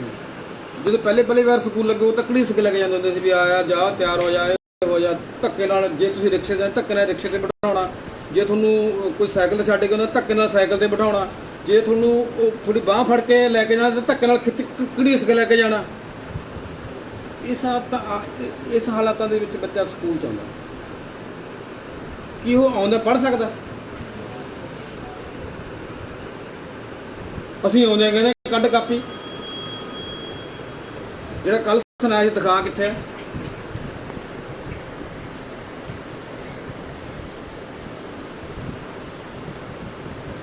ਫਿਰ ਉਹਨੂੰ ਗੁੱਸਾ ਤਾਂ ਆਊਗਾ ਨਹੀਂ। ਉਹਨੂੰ ਕੰਟਰੋਲ ਕਰਨਾ ਸਿਖਾਉਣਾ। ਕਿਵੇਂ ਸਿਖਾਓਗੇ? ਪਹਿਲਾਂ ਉਹਦੀਆਂ ਭਾਵਨਾਵਾਂ ਸਮਝਣੇ ਆਣੇ। ਉਹਨੂੰ ਬਿਠਾਓ, ਪੁੱਛੋ ਬੇਟਾ ਜੇ ਤੁਹਾਨੂੰ ਲੱਗ ਰਿਹਾ, ਇਹ ਨਹੀਂ ਵੀ ਸਾਰੇ ਇਸ ਤਰ੍ਹਾਂ ਦੇ ਹੁੰਦੇ ਹੋਣਗੇ, ਜੇ ਕੋਈ ਲੱਗ ਰਿਹਾ ਉਹਨੂੰ ਪੁੱਛੋ ਵੀ ਸਵੇਰੇ ਕੀ ਹੋਇਆ ਸੀ, ਮੰਮਾ ਨੇ ਕੀ ਕਿਹਾ, ਪਾਪਾ ਨੇ ਕੀ ਕਿਹਾ, ਦਾਦੀ ਜੇ ਹੈਗੀ ਦਾਦੀ ਨੇ ਕੀ ਕਿਹਾ, ਕਿਸੇ ਨੂੰ ਜੋ ਵੀ ਤੁਹਾਨੂੰ ਲੱਗ ਰਿਹਾ ਉਹਦੇ ਨਾਲ ਕਿਵੇਂ ਗੱਲਬਾਤ ਸ਼ੁਰੂ ਕਰਨੀ ਹੈ। ਤੁਹਾਨੂੰ ਮੈਨੂੰ ਲੱਗਦਾ ਇੱਥੇ ਜਦੋਂ ਤੁਸੀਂ ਸਕੂਲ ਇੱਥੇ ਮੈਂ ਥੋੜੀ ਪਿਛਲੀ ਵਾਰੀ ਇੱਕ ਵੀਡੀਓ ਐਕਟਿੰਗ ਉਹ ਦੇਖੀ ਸੀ ਐਕਟੀਵਿਟੀ ਜੀ, ਵੀ ਜਦੋਂ ਤੁਸੀਂ ਇੱਥੇ ਕਲਾਸ 'ਚ ਪੜ੍ਹ ਰਹੇ ਸੀਗੇ ਉਦੋਂ ਰਾਜਕੁਮਾਰ ਕਰਾ ਰਿਹਾ ਸੀਗਾ, ਉਹ ਹੱਥ ਮਾਰ ਰਿਹਾ ਸੀ ਜਾਂ ਕੁਝ ਹੋਰ ਢੰਗ ਦੇ ਨਾਲ ਤੁਹਾਨੂੰ ਬੁਲਾ ਰਿਹਾ ਸੀਗਾ। ਹੁਣ ਅੱਜ ਵੀ ਕਿੱਥੇ ਹੋ ਸਕਦਾ ਰੋਜ਼ ਜਾਂ ਪਹਿਲਾਂ ਕੀਤੀ ਹੋਵੇ, ਕੀਤੀ ਹੈ ਨਾ ਐਕਟੀਵਿਟੀ। ਉਹ ਤਾਂ ਮਤਲਬ ਇਹੀ ਹੈ ਵੀ ਬੱਚਾ ਜਦੋਂ ਸਕੂਲ 'ਚ ਆ ਰਿਹਾ ਗੇਟ ਦੇ ਉੱਤੇ ਤੁਸੀਂ ਇੱਕ ਲਾਈ ਹੋਈ ਹੈ ਪਹਿਲਾਂ ਇੱਕ ਕੋਈ ਫਲੈਕਸ ਲਾ ਲਓ, ਕੋਈ ਚਾਰਟ ਲਾ ਲਓ, ਉਹਦੇ ਤੇ ਐਕਟੀਵਿਟੀ ਬਣਾਈ ਹੋਣੇ, ਹੱਥ ਬਣਾਇਆ ਹੋਇਆ, ਠੀਕ ਹੈ, ਉਹ ਗਲਵੱਕੜੀ ਵਾਲਾ ਪਾਇਆ ਹੋਇਆ, ਠੀਕ ਹੈ, ਹੈਲੋ ਵਾਲਾ ਲਾਇਆ, ਹੱਥ ਜੋੜੇ ਹੋਏ ਨੇ। ਜਿੱਥੇ ਬੱਚਾ ਹੱਥ ਰੱਖ ਰਿਹਾ ਉਸੇ ਤਰ੍ਹਾਂ ਤੁਸੀਂ ਉਹਦੇ ਨਾਲ ਐਕਟ ਕਰੋਗੇ ਤਾਂ ਬੱਚਾ ਖੁਸ਼ ਹੋਊਗਾ। ਜੇ ਤੁਸੀਂ ਕਹੋਗੇ ਇਹ ਤਾਂ ਉਹਨੇ ਕਿਹਾ ਵੀ ਮੈਂ ਤਾਂ ਗਲਵੱਕੜੀ ਪਾਉਣੀ ਆ, ਉਹ ਤੁਸੀਂ ਨਾਲੇ ਫਿਰ ਜਾ ਇਹਨੂੰ ਕਿੱਥੇ ਪਾਵਾਂਗੇ, ਛੱਡ ਬਰੇ ਤੂੰ ਪਰਾਂ ਹੋ ਜਾਵੇ। ਤੁਹਾਡੇ ਦੋ ਸ਼ਬਦ ਪਰਾਂ ਹੋ ਜਾਓ ਇਹ ਕਹੇ, ਉਹਨੂੰ ਸਾਰੀ ਦਿਹਾੜੀ ਤੰਗ ਕਰਨਾ, ਸਾਰੀ ਦਿਹਾੜੀ।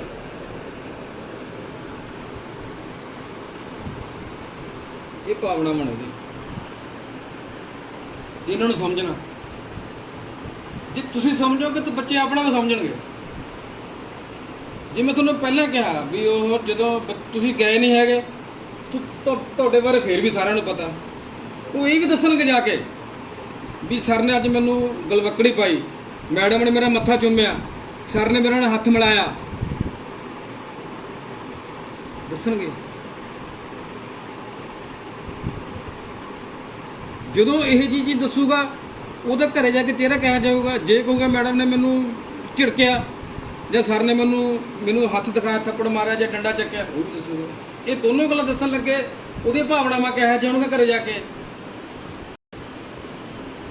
ਇਹ ਅਗਲੇ ਦਿਨ ਸਕੂਲ ਆਉਣ ਵਾਸਤੇ ਐਕਟ ਕਰਨਗੇ।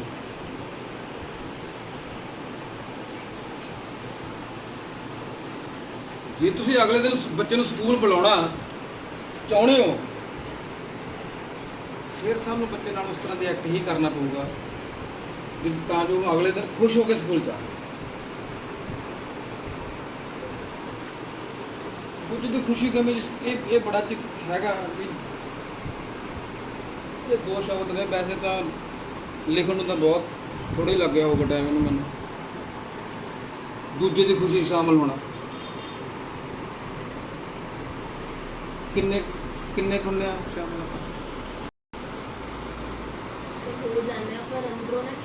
ਮੈਂ ਅੰਦਰਲੀ ਗੱਲ ਕਰਦਾ, ਬਾਹਰਲੀ ਤਾਂ ਗੱਲ ਹੀ ਨਹੀਂ ਕਰਦਾ। ਇਹ ਭਾਵਨਾਵਾਂ ਅੰਦਰ ਹੀ ਨੇ, ਬਾਹਰ ਤਾਂ ਹੈ ਨਹੀਂ। ਬਾਹਰ ਥੋੜੀ ਮੇਰੇ ਕਮੀਜ਼ ਥੋੜੀ ਭਾਵਨਾ ਤਾਂ ਮੇਰੇ ਅੰਦਰ ਆ।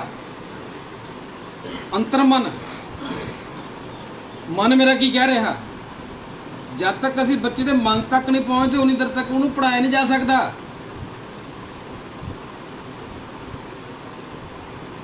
ਇਹ ਬੱਚੇ ਦੇ ਅੰਦਰ ਪਹੁੰਚਣ ਵਾਲੀ ਗੱਲਾਂ ਨੇ ਸਾਰੀਆਂ। ਖੁਸ਼ੀ 'ਚ ਕਿੰਨਾ ਕੁ ਸ਼ਾਮਲ ਹੁੰਦੇ ਆ।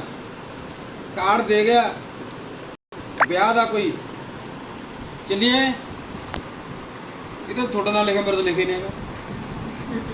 ਕਿੱਥੇ ਲਿਖਿਆ ਪਰਿਵਾਰ ਸਮੇਤ?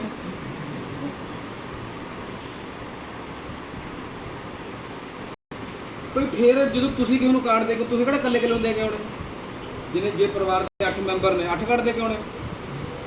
ਮੁਖੀ ਦਾ ਨਾਮ ਲਿਖਿਆ ਜਾਂਦਾ।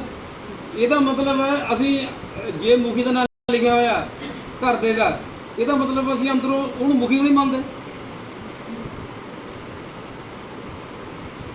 ਤੁਹਾਡੇ ਫਾਦਰ ਦਾ ਨਾਮ ਲਿਖਿਆ, ਫਾਦਰ ਦਾ ਨਾਮ ਲਿਖ ਕੇ ਕਾਰਡ ਆ ਗਿਆ, ਤੁਹਾਨੂੰ ਫਾਦਰ ਕਹਿੰਦਾ ਵੀ ਚਲੋ ਪੁੱਤ ਚੱਲੀਏ ਉੱਥੇ ਵਿਆਹ ਤੇ ਜਾ ਕੇ ਆਉਣਾ ਜਾਂ ਕਿਤੇ ਵੀ ਕਿਸੇ ਦੇ ਮਰਗ ਤੇ ਵੀ ਜਾ ਕੇ ਆਉਣਾ ਗਮੀ ਵਿੱਚ ਇਹਦੇ, ਮੇਰਾ ਕਿਹੜਾ ਨਾਂ ਲਿਖਿਆ, ਮੈਂ ਇਹ ਗੰਢ ਜਾ ਕੇ ਉੱਥੇ।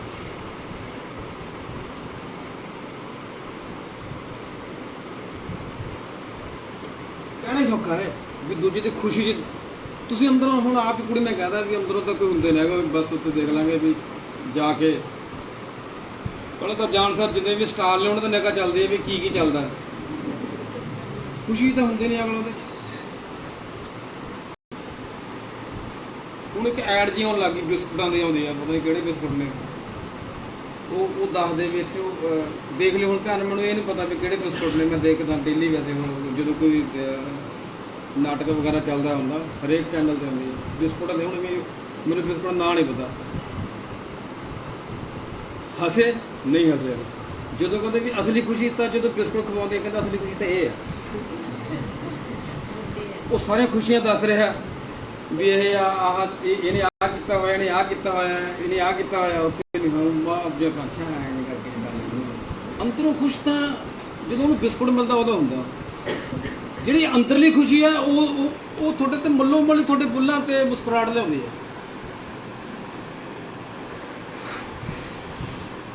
ਜੇ ਤੁਸੀਂ ਕਿਤੇ ਕੋਈ ਕਿਤਾਬ ਪੜ੍ਹਦੇ ਮੁਸਕਰਾਏ ਹੋਵੋਗੇ ਨਾ ਇਕੱਲੇ, ਕਦੇ ਵੀ, ਉਹ ਅੰਦਰਲੀ ਖੁਸ਼ੀ ਸੀਗੀ ਉਹ।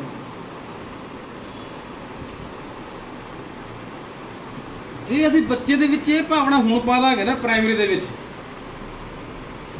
ਪਹਿਲਾਂ ਤਾਂ ਆਪ ਪਾਉਣੀ ਪੈਣੀ ਹੈ, ਫਿਰ ਉਹ ਬੱਚਾ ਤਾਂ ਉਮਰ ਤੁਹਾਡੀ ਸੇਵਾ ਕਰੂਗਾ। ਸੇਵਾ ਦਾ ਮਤਲਬ ਜਿੱਥੇ ਤੁਹਾਨੂੰ ਮਿਲੂਗਾ ਉਹ ਅਸਲੀ ਖੁਸ਼ੀ ਨਾਲ ਮਿਲੂਗਾ। ਖੁਸ਼ੀ ਗਮੀ ਦੇ ਵਿੱਚ ਸ਼ਾਮਲ ਹੋਣ ਦੀ ਬੱਚੇ ਨੂੰ ਆਦਤ ਪਾਉਣੀ ਆ। ਸਕੂਲਾਂ ਦੇ ਵਿੱਚ ਕੀ ਹੁੰਦਾ, ਬੱਚੇ ਆਪਾਂ ਕਿਸੇ ਦੇ 9 ਨੰਬਰ ਦੇ ਤੇ ਇਹਦੇ 7 ਆ ਗਏ, 7 ਵਾਲੇ ਨੂੰ ਇਹ ਨਹੀਂ ਕਹਿਣਾ ਵੀ ਲਾਸਟ ਵਾਲੇ ਨੇ ਵੀ ਹੋਰ ਨਾਲ ਜਿਹੜਾ ਵੀ ਹੋਰਾਂ ਨਾਲ ਈਰਖਾ ਕਰਨੀ।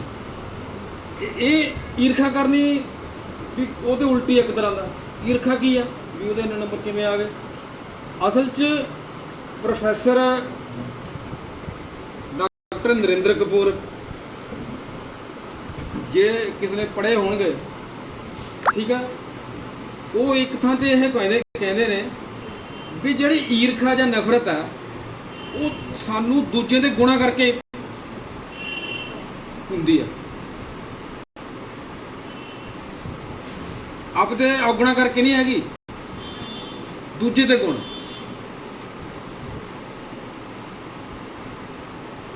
ਜੇ ਅਸੀਂ ਇਹ ਚੀਜ਼ਾਂ ਸਮਝਣ ਦੇ ਯੋਗ ਹੋ ਜਾਾਂਗੇ ਜਾਂ ਸਾਡੇ ਬੱਚੇ ਇਹ ਚੀਜ਼ਾਂ ਤੇ ਯੋਗ ਹੋ ਜਾਣਗੇ, ਇਹਨੂੰ ਤੁਸੀਂ ਆਪਦੇ ਜਿਹੜੇ ਤੁਹਾਡੇ ਆਪਦੇ ਘਰੇ ਬੱਚੇ ਨੇ ਉਹਨਾਂ ਤੇ ਵੀ ਅਜਮਾਉਣੇ ਨੇ। ਇਹ ਇਕੱਲੇ ਆਪਾਂ ਸਕੂਲ ਵਾਲੇ ਬੱਚਿਆਂ ਦੀ ਗੱਲ ਨਹੀਂ ਕਰ, ਉਹਨਾਂ ਨੂੰ ਤਾਂ ਕੋਈ ਨਾ ਕੋਈ ਤਾਂ ਪੜਾਉਂਦਾ ਹੀ ਹੋਊਗਾ, ਉਹਨੂੰ ਕੋਈ ਦੱਸਦਾ ਹੋਊ ਕੋਈ ਨਾ ਕੋਈ। ਦੂਜੇ ਦੇ ਦੁੱਖ ਨੂੰ ਸਮਝਣਾ, ਖੁਸ਼ੀ ਗਮੀ 'ਚ ਸ਼ਾਮਲ ਵੀ ਹੋਣਾ ਪਹਿਲਾਂ ਤਾਂ, ਫਿਰ ਸਮਝਣਾ ਵੀ ਜੇ ਗਮ ਹੈ ਇਹਨੂੰ ਗਮੀ ਆ ਤਾਂ ਕੀ ਪ੍ਰੋਬਲਮ, ਕਾਹਤੋਂ ਕੀ ਸਮੱਸਿਆ। ਜੇ ਤੁਹਾਨੂੰ ਸਮੱਸਿਆ ਦੱਸਦਾ ਵੀ ਮੈਨੂੰ ਆਹ ਦੁੱਖ ਆ, ਫਿਰ ਤੁਸੀਂ ਪਹਿਲਾਂ ਆਪ ਮਹਿਸੂਸ ਕਰੋਗੇ ਵੀ ਜੇ ਮੈਨੂੰ ਇਹ ਦੁੱਖ ਹੁੰਦਾ ਤਾਂ ਮੈਂ ਲੋਕਾਂ ਦੇ ਨਾਲ ਕਿਸ ਤਰ੍ਹਾਂ ਦਾ ਰਿਐਕਟ ਕਰਦਾ, ਮੇਰਾ ਕਿਸ ਤਰ੍ਹਾਂ ਦਾ ਵਿਹਾਰ ਹੁੰਦਾ। ਉੱਪਰ ਇਹ ਲਿਖਿਆ ਨਾ ਵੀ ਭਾਵਨਾਵਾਂ ਨੂੰ ਸਮਝ ਕੇ ਵਿਹਾਰ ਕਰਨ ਦੀ ਯੋਗਤਾ, ਵੀ ਮੇਰਾ ਵਿਹਾਰ ਇਹਦੇ ਨਾਲ ਕਿਸ ਤਰ੍ਹਾਂ ਦਾ ਹੋਣਾ ਸੀਗਾ ਜਾਂ ਮੈਨੂੰ ਕਰਨਾ ਚਾਹੀਦਾ ਸੀ, ਜਾਂ ਜੇ ਮੈਨੂੰ ਦੁੱਖ ਆ ਕੋਈ ਤਾਂ ਲੋਕ ਮੇਰੇ ਨਾਲ ਕਿਸ ਤਰ੍ਹਾਂ ਦਾ ਵਿਹਾਰ ਕਰਨ ਆ ਕੇ। ਅਸੀਂ ਆਪਣੇ ਬਾਰੇ ਤਾਂ ਬੜਾ ਕੁਝ ਕਹਿੰਦੇ ਆ ਵੀ ਮੈਨੂੰ ਆ ਕੇ ਐਂ ਕਹੇ, ਜਦੋਂ ਸਾਡੇ ਦੂਜੇ ਦੀ ਵਾਰੀ ਆਉਂਦੀ ਆ ਉੱਥੇ ਚੌਥੇ ਪੁਆਇੰਟ ਤੇ ਆ ਕੇ ਖੜ ਜਾ, ਮੈਂ ਈਰਖਾ ਕਰਨ ਲੱਗ ਜਾਂਦਾ।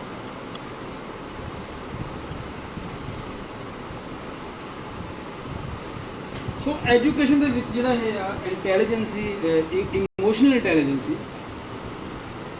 ਇਹ ਬਹੁਤ ਵੱਡਾ ਫੈਕਟਰ ਆ, ਇਹਦਾ ਵੱਡਾ ਰੋਲ ਆ। ਜੇ ਤੁਸੀਂ ਅੰਦਰੋਂ ਠੀਕ ਨਹੀਂ ਹੈਗੇ, ਤੁਸੀਂ ਤੁਹਾਡੇ ਮੂਹਰੇ ਕਿਤਾਬ ਪਈ ਆ, ਪੜ੍ਹ ਵੀ ਰਹੇ ਹੋ ਤੁਸੀਂ, ਤੁਹਾਡੇ ਅੰਦਰ ਕੁਝ ਨਹੀਂ ਜਾ ਰਿਹਾ। ਐਜੂਕੇਸ਼ਨ ਜਾਂ ਜਿੱਥੇ ਨੌਲੇਜ ਆ ਉਹ ਮਾਈਂਡ ਦੇ ਨਾਲ ਡਿਵੈਲਪ ਹੋ ਰਿਹਾ ਹੈ। ਇਹ ਜਿਹੜੀ ਆ ਭਾਵਨਾਵਾਂ ਨੇ ਇਹ ਮਨ ਦੇ ਨਾਲ ਡਿਵੈਲਪ ਹੋ ਰਹੀਆਂ। ਮਨ ਤੇ ਦਿਮਾਗ, ਠੀਕ ਆ, ਜੇ ਇਕੱਠੇ ਹੋਣਗੇ, ਦੋਨੋਂ ਰਲ ਕੇ ਕੰਮ ਕਰਨਗੇ, ਫਿਰ ਅਸੀਂ ਪੜ੍ਹ ਸਕਦੇ ਜਾਂ ਪੜ੍ਹਾ ਸਕਦੇ। ਸੋ ਇਸ ਚੀਜ਼ ਨੂੰ ਬੜਾ ਐਲੈਬੋਰੇਟ ਕੀਤਾ ਜਾ ਸਕਦਾ, ਜਿਵੇਂ ਬਹੁਤ ਵਧਾਇਆ ਘਟਾਇਆ ਜਾ ਸਕਦਾ। ਇਹ ਵੀ ਤੁਸੀਂ ਸਰਚ ਮਾਰੋ ਨੈੱਟ ਦੇ ਉੱਤੇ, ਬੜਾ ਕੁਝ ਪਿਆ, ਬੜੀਆਂ ਡੈਫੀਨੇਸ਼ਨਾਂ ਪਈਆਂ ਨੇ ਇਹਨਾਂ ਦੀਆਂ, ਤੇ ਤੁਸੀਂ ਡੈਫੀਨੇਸ਼ਨ ਜਿਹੜੀ ਸਕੂਲ ਦੇ ਨਾਲ ਸੰਬੰਧਿਤ ਹੋ ਜਾਂ ਲਾਗੂ ਹੋ ਸਕਦੇ ਆ, ਉਹਨੂੰ ਲੈ ਕੇ ਉਹਨੂੰ ਹੋਰ ਡਿਵੈਲਪ ਕਰਨਾ।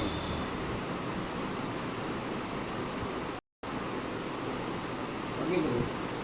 ਸਿਹਤ ਤੇ ਸਰੀਰਕ ਦੇ ਇਹ ਵੀ ਬੜੀ ਜ਼ਰੂਰੀ ਹੈ। ਸਿਹਤ ਦੇ ਨਾਲ ਮੈਨੂੰ ਲੱਗਦਾ ਨੀਂਦ ਜੁੜੀ ਹੋਈ ਆ।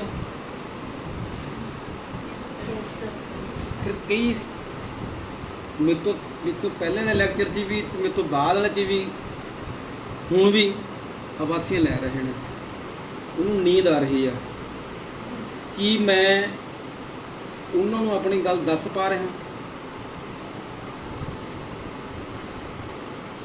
ਦੱਸੋ ਮੈਨੂੰ ਚਾਹੋ। ਸਰ ਉਹ ਮਤਲਬ ਫਿਜ਼ੀਕਲੀ ਪ੍ਰੈਜ਼ੈਂਟ ਨੇ, ਮੈਂਟਲੀ ਪ੍ਰੈਜ਼ੈਂਟ ਨੇ। ਸਿਹਤ ਸਾਡੀ ਜਿਹੜੀ ਹੈਗੀ ਆ, ਸਿਰ ਦੁਖਦਾ ਕਾਹਤੋਂ?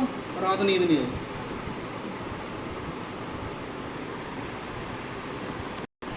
ਹੱਡ ਪੈਰ ਦੁਖਦੇ ਨੇ, ਪਾਸੇ ਮਾਰਦਾ ਰਿਹਾ ਸਾਰੀ ਰਾਤ, ਚੰਗੀ ਤਰ੍ਹਾਂ ਸੁੱਤਾ ਨਹੀਂ ਗਿਆ।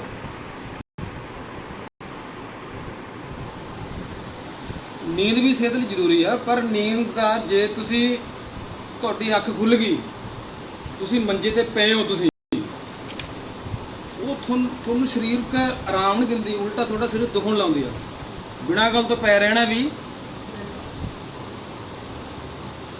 ਮਾੜੀ ਸਿਹਤ ਨੂੰ ਬੁਲਾਵਾ ਦੇਣਾ। ਨੀਂਦ ਉਨੀ ਕੀ ਚਾਹੀਦੀ ਆ ਜਿਹਦੇ ਨਾਲ ਸਿਹਤ ਠੀਕ ਰਹੇ। ਕਈ ਵਾਰੀ ਅਸੀਂ ਨਾ ਕਿਤੇ ਗਏ ਹੁੰਦੇ ਆ, ਗੱਲਾਂ ਕਰਦੇ ਆ, ਅੱਖਾਂ ਵਿੱਚ ਮਿਲ ਜਾਂਦੇ ਨੇ, ਸੌਂ ਜਾਂਦੇ ਆ। ਕੋਈ 15-20 ਸਕਿੰਟ ਤਾਂ ਮੈਨੂੰ ਲੱਗਦਾ ਜ਼ਿਆਦਾ ਨੇ, ਇੱਕ ਅੱਧਾ ਸਕਿੰਟ ਸਾਡੇ ਅੱਖ ਲੱਗ ਜਾਂਦੇ ਆ। ਉਹ ਸਾਨੂੰ ਨਹੀਂ ਪਤਾ ਲੱਗਦਾ ਵੀ ਕਿਹੜੇ ਵੇਲੇ ਕੀ ਹੋ ਗਿਆ, ਪਰ ਸਾਨੂੰ ਇਹ ਇੰਨਾ ਕੁ ਮਹਿਸੂਸ ਹੁੰਦਾ ਵੀ ਹੁਣ ਮੈਂ ਰਿਲੈਕਸ ਜਿਹਾ ਹੋ ਗਿਆ।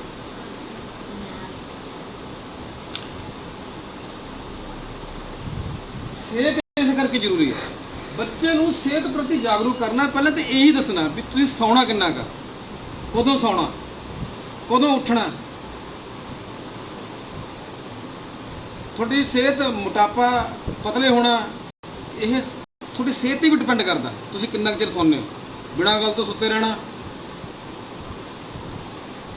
ਇੱਕ ਗੱਲ ਹੋਰ ਵੀ ਮੈਂ ਤੁਹਾਨੂੰ ਕਹਿਣਾ ਚਾਹੁੰਦਾ ਵੀ ਜੇ ਤੁਸੀਂ ਛੁੱਟੀ ਵਾਲੇ ਦਿਨ ਮਤਲਬ ਤੁਸੀਂ ਵੱਧ ਸੌਂ ਰਹੇ ਹੋ, ਇਹਦਾ ਮਤਲਬ ਤੁਸੀਂ ਬਾਕੀ ਹਫ਼ਤਾ ਅਨੀਂਦਰੇ ਹੋ।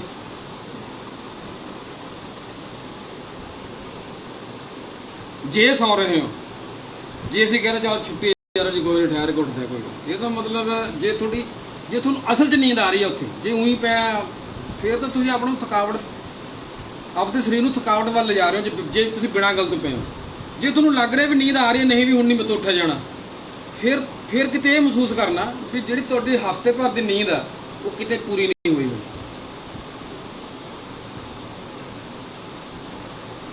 ਜਿੰਨੀ ਕੁ ਨੀਂਦ ਹੋਣੀ ਚਾਹੀਦੀ ਆ, ਕਿਤਾਬਾਂ ਦੇ ਵਿੱਚ ਲਿਖਿਆ, ਡਾਕਟਰੀ ਉੱਚ ਵੀ ਲਿਖਿਆ ਵੀ ਏਜ ਦੇ ਮੁਤਾਬਕ ਕਿੰਨੀ ਨੀਂਦ ਹੋਣੀ ਚਾਹੀਦੀ ਹੈ, ਉਨੀ ਨੀਂਦ ਜ਼ਰੂਰੀ ਲੈਣੀ ਚਾਹੀਦੀ ਹੈ, ਚਾਹੇ ਤੁਸੀਂ ਬਾਈ ਪਾਰਟਸ ਲੈ ਲਓ, ਚਾਹੇ ਇਕੱਠੇ ਲੈ ਲਓ। ਸਿਹਤ ਉਹਦੇ ਨਾਲ ਜੁੜੀ ਹੋਈ ਹੈ। ਜੇ ਬੱਚੇ ਦੀ ਸਿਹਤ ਠੀਕ ਨਹੀਂ ਹੈਗੀ, ਅਸੀਂ ਉਹਨੂੰ ਪੜ੍ਹਾ ਨਹੀਂ ਸਕਦੇ। ਮੰਨ ਲਓ ਬੱਚਾ ਬਿਮਾਰ ਆ, ਕੀ ਬਿਮਾਰ ਬੱਚੇ ਨੂੰ ਆਪਾਂ ਪੜ੍ਹਾ ਲਾਂਗੇ? ਫਿਰ ਉਹਦੀ ਭਾਵਨਾ ਸਮਝਣੀ ਦੁਬਾਰਾ ਤੁਸੀਂ ਵੀ ਜੇ ਮੈਂ ਬਿਮਾਰ ਹੁੰਦਾ ਕਿ ਮੈਂ ਪੜ੍ਹ ਸਕਦਾ। ਅਸੀਂ ਫਿਰ ਬੱਚੇ ਨੂੰ ਕਹਿਣਾ ਜਿਹੜਾ ਤੈਨੂੰ ਕੱਲ ਕੰਮ ਦਿੱਤਾ ਸੀ ਕਿੱਥੇ ਆਉਂਦਾ, ਤੈਨੂੰ ਮੈਂ ਹੁਣ ਪਾਠ ਪੜ੍ਹਾ ਕੇ ਆਇਆ, ਉਹ ਤੂੰ ਯਾਦ ਨਹੀਂ ਕੀਤਾ।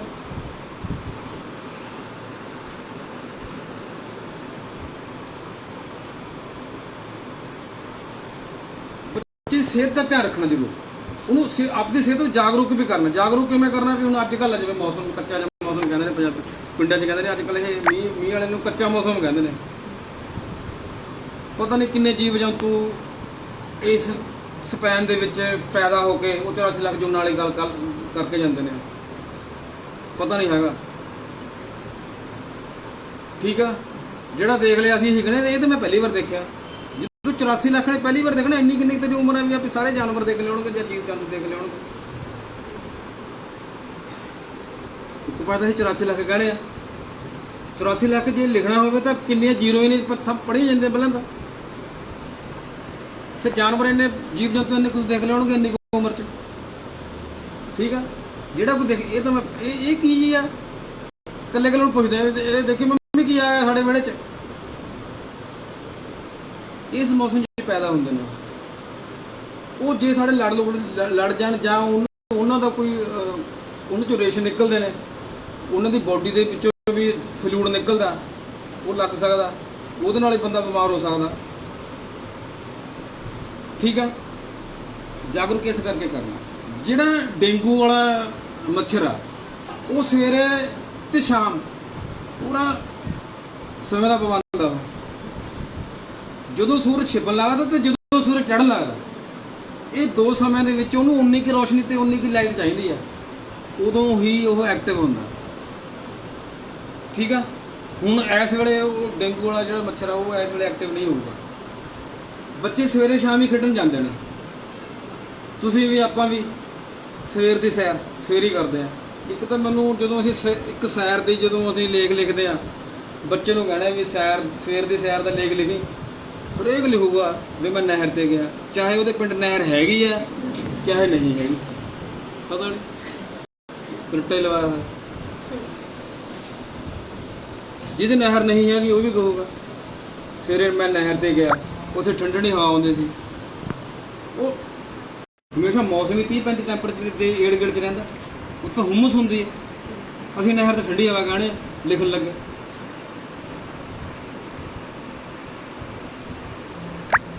ਤੁਸੀਂ ਤਾਂ ਗਿਆਨ ਦੀ ਗੱਲ ਕਰਕੇ ਹਟਿਆ, ਪਹਿਲਾਂ ਗਿਆਨ ਪੜ੍ਹ ਕੇ ਜਿਹੜਾ ਗਿਆਨ ਪ੍ਰਾਪਤ ਕੀਤਾ, ਜਿਸ ਤੱਕ ਮੈਂ ਪੜ੍ਹ ਕੇ ਗਿਆਨ ਪ੍ਰਾਪਤ ਕੀਤਾ, ਉਹ ਤਾਂ ਇਹੀ ਕਹਿੰਦਾ ਵੀ ਜਿਹੜੀ ਧਰਤੀ ਆ ਜਾਂ ਰੇਤਾ ਉਹ ਜ਼ਿਆਦਾ ਛੇਤੀ ਗਰਮ ਹੁੰਦਾ, ਛੇਤੀ ਠੰਡਾ ਹੁੰਦਾ। ਪਾਣੀ ਜਿਹੜਾ ਛੇਤੀ ਮਤਲਬ ਹੌਲੀ ਹੌਲੀ ਗਰਮ ਹੁੰਦਾ, ਹੌਲੀ ਹੌਲੀ ਠੰਡਾ ਹੁੰਦਾ। ਔਰ ਰਾਤ ਨੂੰ ਇੰਨਾ ਠੰਡਾ ਹੁੰਦੇ ਨਹੀਂ ਹੈਗਾ ਵੀ ਤੜਕੇ ਉਹ 'ਚੋਂ ਜਿਹੜੀ ਹਵਾ ਨਿਕਲ ਕੇ ਆਵੇ ਉਹ ਬਹੁਤ ਠੰਡੀ ਹੋਵੇ। ਫਿਰ ਥੋੜਾ ਗਿਆਨ ਅਧੂਰਾ,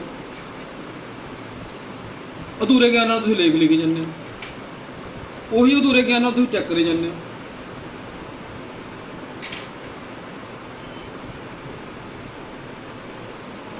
ਸਿਹਤ ਜਾਗਰੂਕ ਕਰਨਾ ਵੀ ਕਿਸ ਮੌਸਮ ਦੇ ਵਿੱਚ ਕੀ ਕੱਪੜੇ ਪਾਉਣੇ ਨੇ, ਕਿਵੇਂ ਅੱਜ ਕੱਲ੍ਹ ਆਹ ਬਿਮਾਰੀ ਆ। ਹੁਣ ਜਿਵੇਂ ਗਾਵਾਂ ਨੂੰ ਬਿਮਾਰੀ ਲੱਗੀ ਹੋਈ ਹੈ ਨਾ, ਕਿਹੜੀ? ਠੀਕ ਆ, ਲੰਪੀ ਸਕਿਨ ਹੈ ਨਾ, ਇਹ ਕੋਈ ਪ੍ਰੋਬਲਮ ਆ। ਹੁਣ ਇਹ ਮੈਨੂੰ ਪਤਾ, ਮੇਰੇ ਜਿੰਨੇ ਵੀ ਰਿਸ਼ਤੇਦਾਰ ਨੇ ਜਿੱਥੇ ਜਿੱਥੇ ਛੋਟੇ ਛੋਟੇ ਬੱਚੇ ਨੇ, ਮੈਂ ਉਹਨਾਂ ਨੂੰ ਮੈਸੇਜ ਕਰ ਚੁੱਕਿਆ ਵੀ ਬੱਚੇ ਨੂੰ ਗਾਂ ਦਾ ਦੁੱਧ ਪਿਲਾਉਣਾ ਹਾਲ ਦੀ ਘੜੀ ਰੋਕ ਲਓ। ਨਾ ਰੋਕਣ ਵੱਖਰੀ ਗੱਲ ਆ, ਪਰ ਮੈਂ ਆਪਣੇ ਵੱਲੋਂ ਉਹਨਾਂ ਨੂੰ ਜਾਗਰੂਕ ਕਰ ਚੁੱਕਿਆ। ਇੱਕ ਦਿਨ ਮੈਂ ਸਾਡੇ ਜਿਹੜੇ ਟੀਚਰ ਨੇ ਇਹਨਾਂ ਦੇ ਗਰੁੱਪ 'ਚ ਮੈਂ ਪਾਇਆ ਸੀਗਾ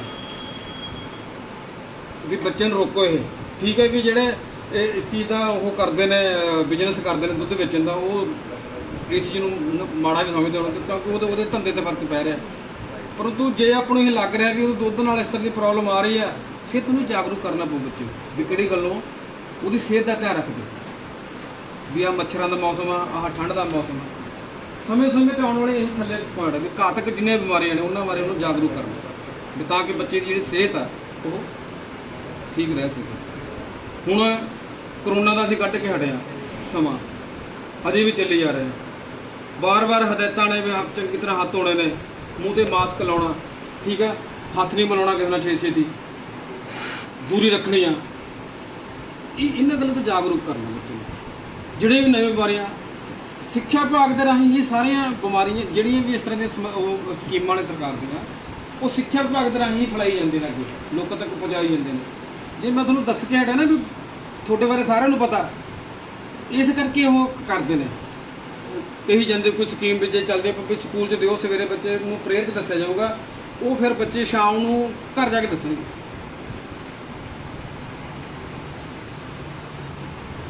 ਤੁਸੀਂ ਵੀ ਦੱਸ ਦਿਓ ਅੱਜ ਸਾਡੀ ਪ੍ਰਾਰਥਨਾ ਦੇ ਵਿੱਚ ਇਹ ਗੱਲ ਕਹੀ ਮਾਰ ਕਈ ਜਿਹੜੇ ਜਾਂ ਤਾਂ ਮਾਸਟਰ ਦੇ ਵਿਰੋਧੀ ਹੋ ਸਕਦੇ ਨੇ ਜਾਂ ਉਸ ਸਕੀਮ ਦੇ ਵਿਰੋਧੀ ਹੋਣਗੇ। ਇਹ ਕੀ ਹੈ? ਇਹਨਾਂ ਦਾ ਤਾਂ ਕੰਮ ਹੀ ਆ ਜਦੋਂ ਇਹ ਕਹਿਣਾ ਉਦੋਂ ਆਪਦੇ ਸੁਭਾਅ ਮੁਤਾਬਕ ਨਹੀਂ ਕਹਿਣਾ। ਉਹ ਇਹ ਉਦੋਂ ਕਹਿਣਾ ਵੀ ਜਦੋਂ ਉਹਦਾ ਕੋਈ ਜਨਤਾ ਨੂੰ ਜਾਂ ਜਨ ਨੂੰ ਉਹਦਾ ਨੁਕਸਾਨ ਹੋਵੇ ਜਾਂ ਫਾਇਦਾ ਨਾ ਹੋਵੇ।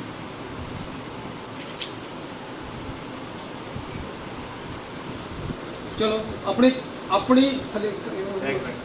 ਆਪਣੀ ਅਤੇ ਕੱਪੜੇ ਦੀ ਸਫਾਈ ਰੱਖਣੀ ਅਤੇ ਢੰਗ ਨਾਲ ਪਾਉਣੇ। ਬੱਚੇ ਨਹਾਉਂਦੇ ਨੇ ਕਿੰਨਾ ਚਿਰ ਤੁਸੀਂ ਵੀ ਨਹਾ ਕੇ ਜਾਂਦੇ ਸੀ। ਮਾਂ ਮਸਾਂ ਕਹਿੰਦੇ ਸੀ ਵੀ ਨਹਾਲਾ ਨਾ ਮੂੰਹ ਕੁੱਤਾ।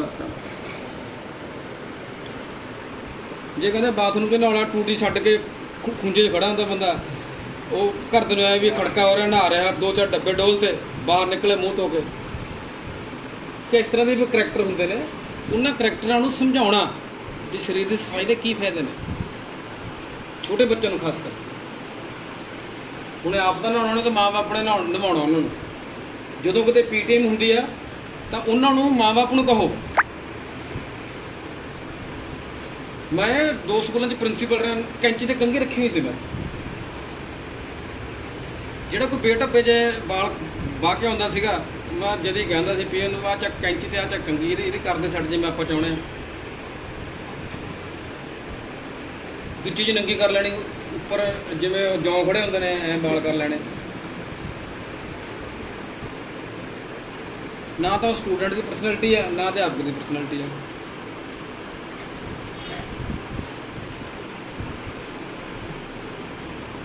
ਕੰਘਾ ਬਰੀਕ ਹੁੰਦਾ ਹੁਣ ਇਕੱਲੇ ਵਾਲ ਨੂੰ ਸੈੱਟ ਕਰਨਾ ਉਹ ਉਂਗਲਾਂ ਨਾਲ ਕਰੀ ਜਾਣਗੇ। ਕਿੰਨਾ ਗੈਪ ਆ ਵਿੱਚ ਇਹਦੇ।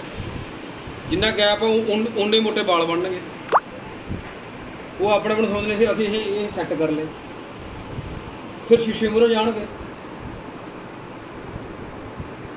ਜਾਓ ਜ਼ਰੂਰੀ ਆ ਪਰ ਢੰਗ ਨਾਲ ਪਾਉਣ।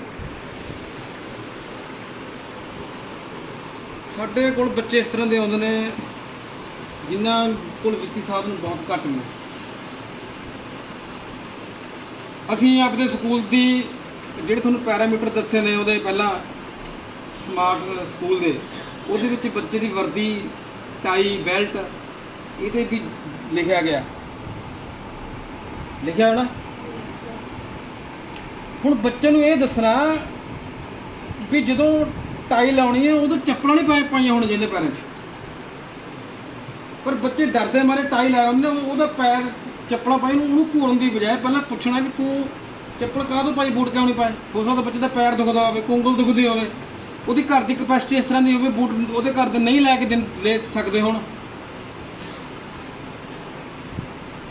ਬਹੁਤ ਫੈਕਟਰ ਕਾਊਂਟ ਕਰਦੇ ਨੇ।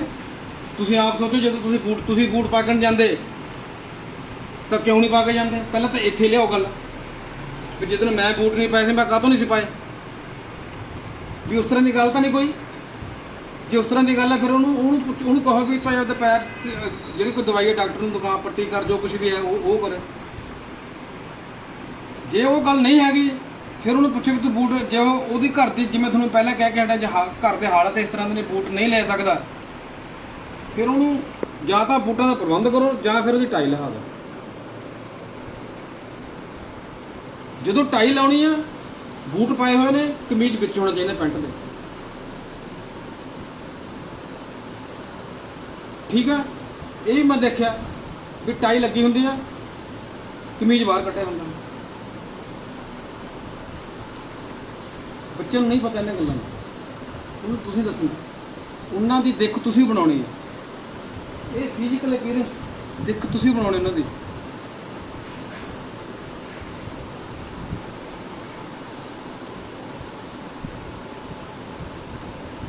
ਤੁਸੀਂ ਦੱਸਣਾ ਉਹਨਾਂ ਨੂੰ। ਜੇ ਤੁਸੀਂ ਨਹੀਂ ਦੱਸੋਗੇ ਵੀ ਤੁਸੀਂ ਮਤਲਬ ਇਕੱਲਾ ਪੜ੍ਹਾਉਣ ਤੇ ਜ਼ੋਰ ਦਿਓਗੇ ਉਹ ਵੀ ਨਹੀਂ ਕੰਮ ਚੱਲਦਾ। ਇਕੱਲਾ ਬੱਚੇ ਨੇ ਕਿਵੇਂ ਖੜਨਾ ਗੱਲ ਕਰਨ ਲੱਗਿਆ ਉਹਦੀ ਫਿਜ਼ੀਕਲ ਅਪੀਅਰੈਂਸ ਵੀ ਕਿਸੇ ਨਾਲ ਜਦੋਂ ਤੁਸੀਂ ਕਿਸੇ ਸਿਆਣੇ ਬੰਦੇ ਨਾਲ ਗੱਲ ਕਰ ਰਹੇ ਹੋ, ਅਧਿਆਪਕ ਨਾਲ ਗੱਲ ਕਰ ਰਹੇ ਹੋ, ਤੁਹਾਡੇ ਹੱਥਾਂ ਦੀ ਪੋਜੀਸ਼ਨ ਕਿੱਥੇ ਹੋਣੀ ਚਾਹੀਦੀ ਆ, ਪੈਰਾਂ ਦੀ ਪੋਜੀਸ਼ਨ ਥੋੜੀ ਕਿਵੇਂ ਹੋਣੀ ਚਾਹੀਦੀ ਆ, ਕਿੰਨੇ ਪੈਰ ਖੁੱਲੇ ਹੋਣੇ ਚਾਹੀਦੇ ਨੇ, ਕਿੰਨੇ ਜੁੜੇ ਹੋਣੇ ਚਾਹੀਦੇ ਨੇ। ਇਹ ਪਰਸਨੈਲਿਟੀ ਡਿਵੈਲਪਮੈਂਟ ਦੇ ਫੈਕਟਰ ਨੇ। ਇਹ ਪੈਰ ਜੋੜ ਕੇ ਖੜਨਾ, ਪੈਰ ਖੋਲ ਕੇ ਖੜਨਾ, ਹੱਥ ਪਿੱਛੇ ਰੱਖਣੇ ਨੇ, ਹੱਥ ਬਰਾਬਰ ਰੱਖਣੇ ਨੇ, ਹੱਥ ਐ ਰੱਖਣੇ ਨੇ। ਹੱਥਾਂ ਦੀ ਪੋਜੀਸ਼ਨ ਤੁਹਾਡੀ ਪਰਸਨੈਲਿਟੀ ਦੱਸਦੀ ਆ ਜੇ ਤੁਸੀਂ ਕਿਸੇ ਨਾਲ ਗੱਲ ਕਰਦੇ ਹੋ। ਇਹ ਅਪੀਅਰੈਂਸ ਤੁਸੀਂ ਤਿਆਰ ਕਰਨੀ ਬੱਚੇ। ਖੇਡਾਂ ਵੱਲ ਬੱਚੇ ਨੂੰ ਰੁਚਿਤ ਕਰਨਾ। ਤੁਹਾਡੇ 'ਚ ਬਹੁਤ ਸਾਰੇ ਹੋਣਗੇ ਇਸ ਤਰ੍ਹਾਂ ਦੇ ਜਿਹੜੇ ਵੱਖ-ਵੱਖ ਕਿਸਮ ਦੀਆਂ ਖੇਡਾਂ ਖੇਡਦੇ ਹੋਣਗੇ। ਖੇਡਾਂ ਖੇਡਦੇ ਹੋ ਕਿ ਇਹਦਾ ਕੀ ਕਹਿੰਦੇ, ਇਹ ਤਾਂ ਇਹਦੀ ਖੇਡ ਆ, ਤੁਹਾਨੂੰ ਵੀ ਪਤਾ। ਇਹ ਤਾਂ ਇਹੀ ਕੰਮ ਕਰਦਾ ਰਹਿੰਦਾ। ਇੱਕ ਖੇਡ ਉਹ ਵੀ ਹੁੰਦੀ, ਸਪੋਰਟਸ ਦੀ ਗੱਲ ਕਰ ਰਹੇ ਹਾਂ। ਜਿਹੜੇ ਤੁਸੀਂ ਪਹਿਲਾਂ ਖੇਡਾਂ ਖੇਡੀਆਂ ਨੇ, ਕੋਈ ਸਪੋਰਟਸ ਕੀਤੀ ਹੈ, ਠੀਕ ਹੈ, ਬੱਚੇ ਨੂੰ ਉਸ ਢੰਗ ਦਾ ਬਣਾਉਣ ਦੀ ਕੋਸ਼ਿਸ਼ ਨਾ ਕਰੋ। ਠੀਕ ਹੈ ਵੀ ਮੈਂ ਤਾਂ ਕਬੱਡੀ ਖੇਡਦੇ ਨੇ ਵੀ ਕਬੱਡੀ ਸਿਖਾਉਣੀ ਆ। ਤੁਹਾਡੀ ਫਿਜ਼ੀਕਲ ਫਿਟਿੰਗ ਜਿਹੜੀ ਫਿਜ਼ੀਕ ਉਸ ਤਰ੍ਹਾਂ ਦੀ ਹੋਊਗੀ ਖੇਡਣ ਵਾਲੀ, ਉਹ ਮਾੜਕੂ ਜਾਂ ਧੱਕੇ ਨਾਲੋਂ ਕਹੀ ਜਾਓਗੇ ਤੁਸੀਂ ਕਬੱਡੀ ਕਿਉਂ ਨਹੀਂ ਖੇਡਦੇ, ਤੈਨੂੰ ਐ ਨਹੀਂ ਕਰਨਾ, ਉਹ ਨਹੀਂ ਕਰਨਾ। ਬੱਚੇ ਦੀ ਰੁਚੀ ਵੀ ਦੇਖਣੀ ਆ, ਉਹ ਰੁਚੀ ਨੂੰ ਡਿਵੈਲਪ ਹੀ ਕਰਨਾ। ਜੇ ਤੁਹਾਨੂੰ ਇਹ ਲੱਗਦਾ ਵੀ ਇਹ ਕੋਈ ਵੀ ਗੇਮ ਕਰ ਸਕਦਾ, ਫਿਰ ਉਹਨੂੰ ਉਸ ਗੇਮ ਦੇ ਪਾਸੇ ਉਹਨੂੰ ਤੋਰਨਾ। ਉਹਨੂੰ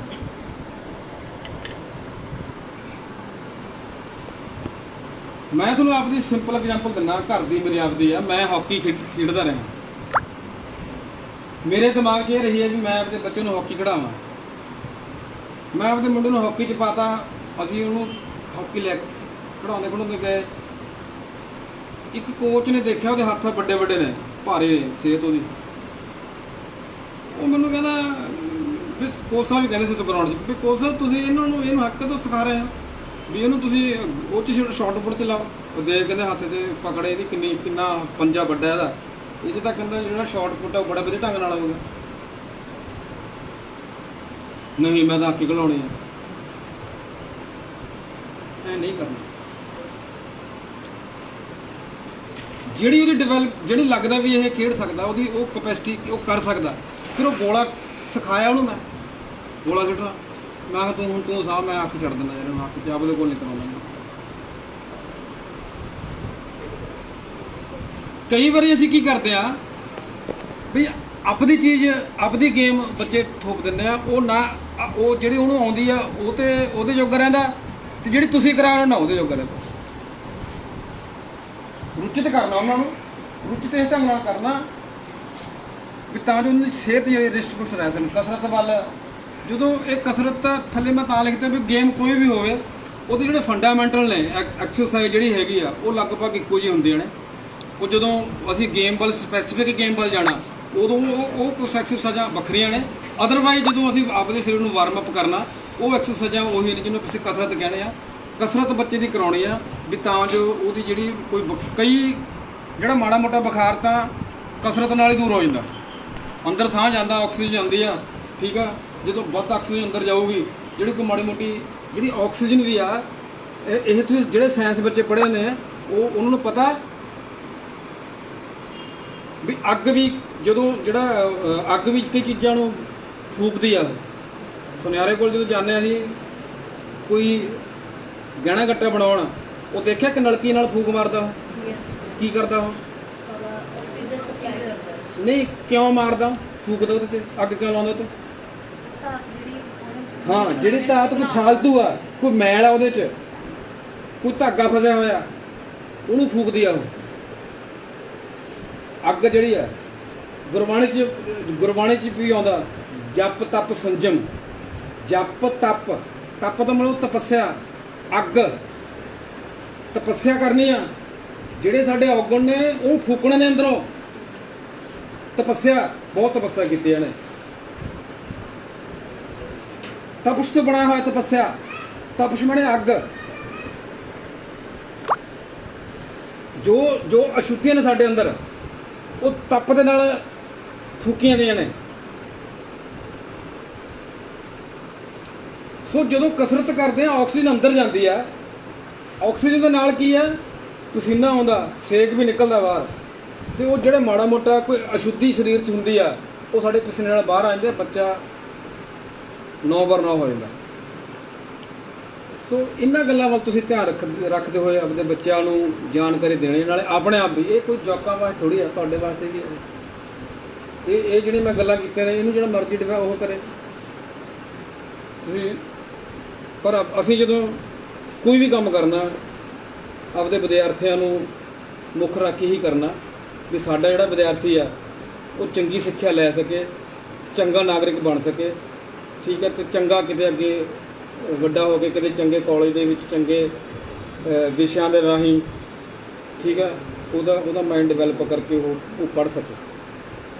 ਤੇ ਮੈਨੂੰ ਉਮੀਦ ਹੈ ਕਿ ਜਿਹੜੀ ਤਾਂ ਤੁਸੀਂ ਹੁਣ ਤੱਕ ਟ੍ਰੇਨਿੰਗ ਲਈ ਹੋਊਗੀ, ਇਸ ਟ੍ਰੇਨਿੰਗ ਦਾ ਤੁਸੀਂ ਫਾਇਦਾ ਉਠਾ ਕੇ ਬੱਚਿਆਂ ਤੱਕ ਉਹਨੂੰ ਪਹੁੰਚਾਓਗੇ, ਉਸ ਢੰਗ ਦੇ ਨਾਲ ਬੱਚਿਆਂ ਨਾਲ ਐਕਟੀਵਿਟੀਜ਼ ਕਰੋਗੇ ਵੀ ਤਾਂ ਜੋ ਅਸੀਂ ਬੱਚਿਆਂ ਨੂੰ ਇਹ ਚਾਰੋਂ ਥੰਮ ਸਮਝਾਉਂਦੇ ਹੋਏ, ਠੀਕ ਹੈ, ਹੁਣ ਤੁਸੀਂ ਜੋ ਕੁਝ ਤੁਸੀਂ ਹੁਣ ਸਿੱਖਿਆ ਤੁਸੀਂ ਇਹ ਦੇਖ ਲਓ ਕਿ ਇਹ ਚਾਰੇ ਥੰਮ ਕਿੱਥੇ ਕਿੱਥੇ ਫਿੱਟ ਹੁੰਦੇ ਨੇ, ਉਹ ਫਿੱਟ ਕਰਕੇ ਤੁਸੀਂ ਬੱਚਿਆਂ ਨੂੰ ਜਿਹੜੀ ਹੈਗੀ ਹੈ ਜਾਣਕਾਰੀ ਦੇਣੀ ਹੈ ਅਤੇ ਪੜ੍ਹਾਉਣਾ।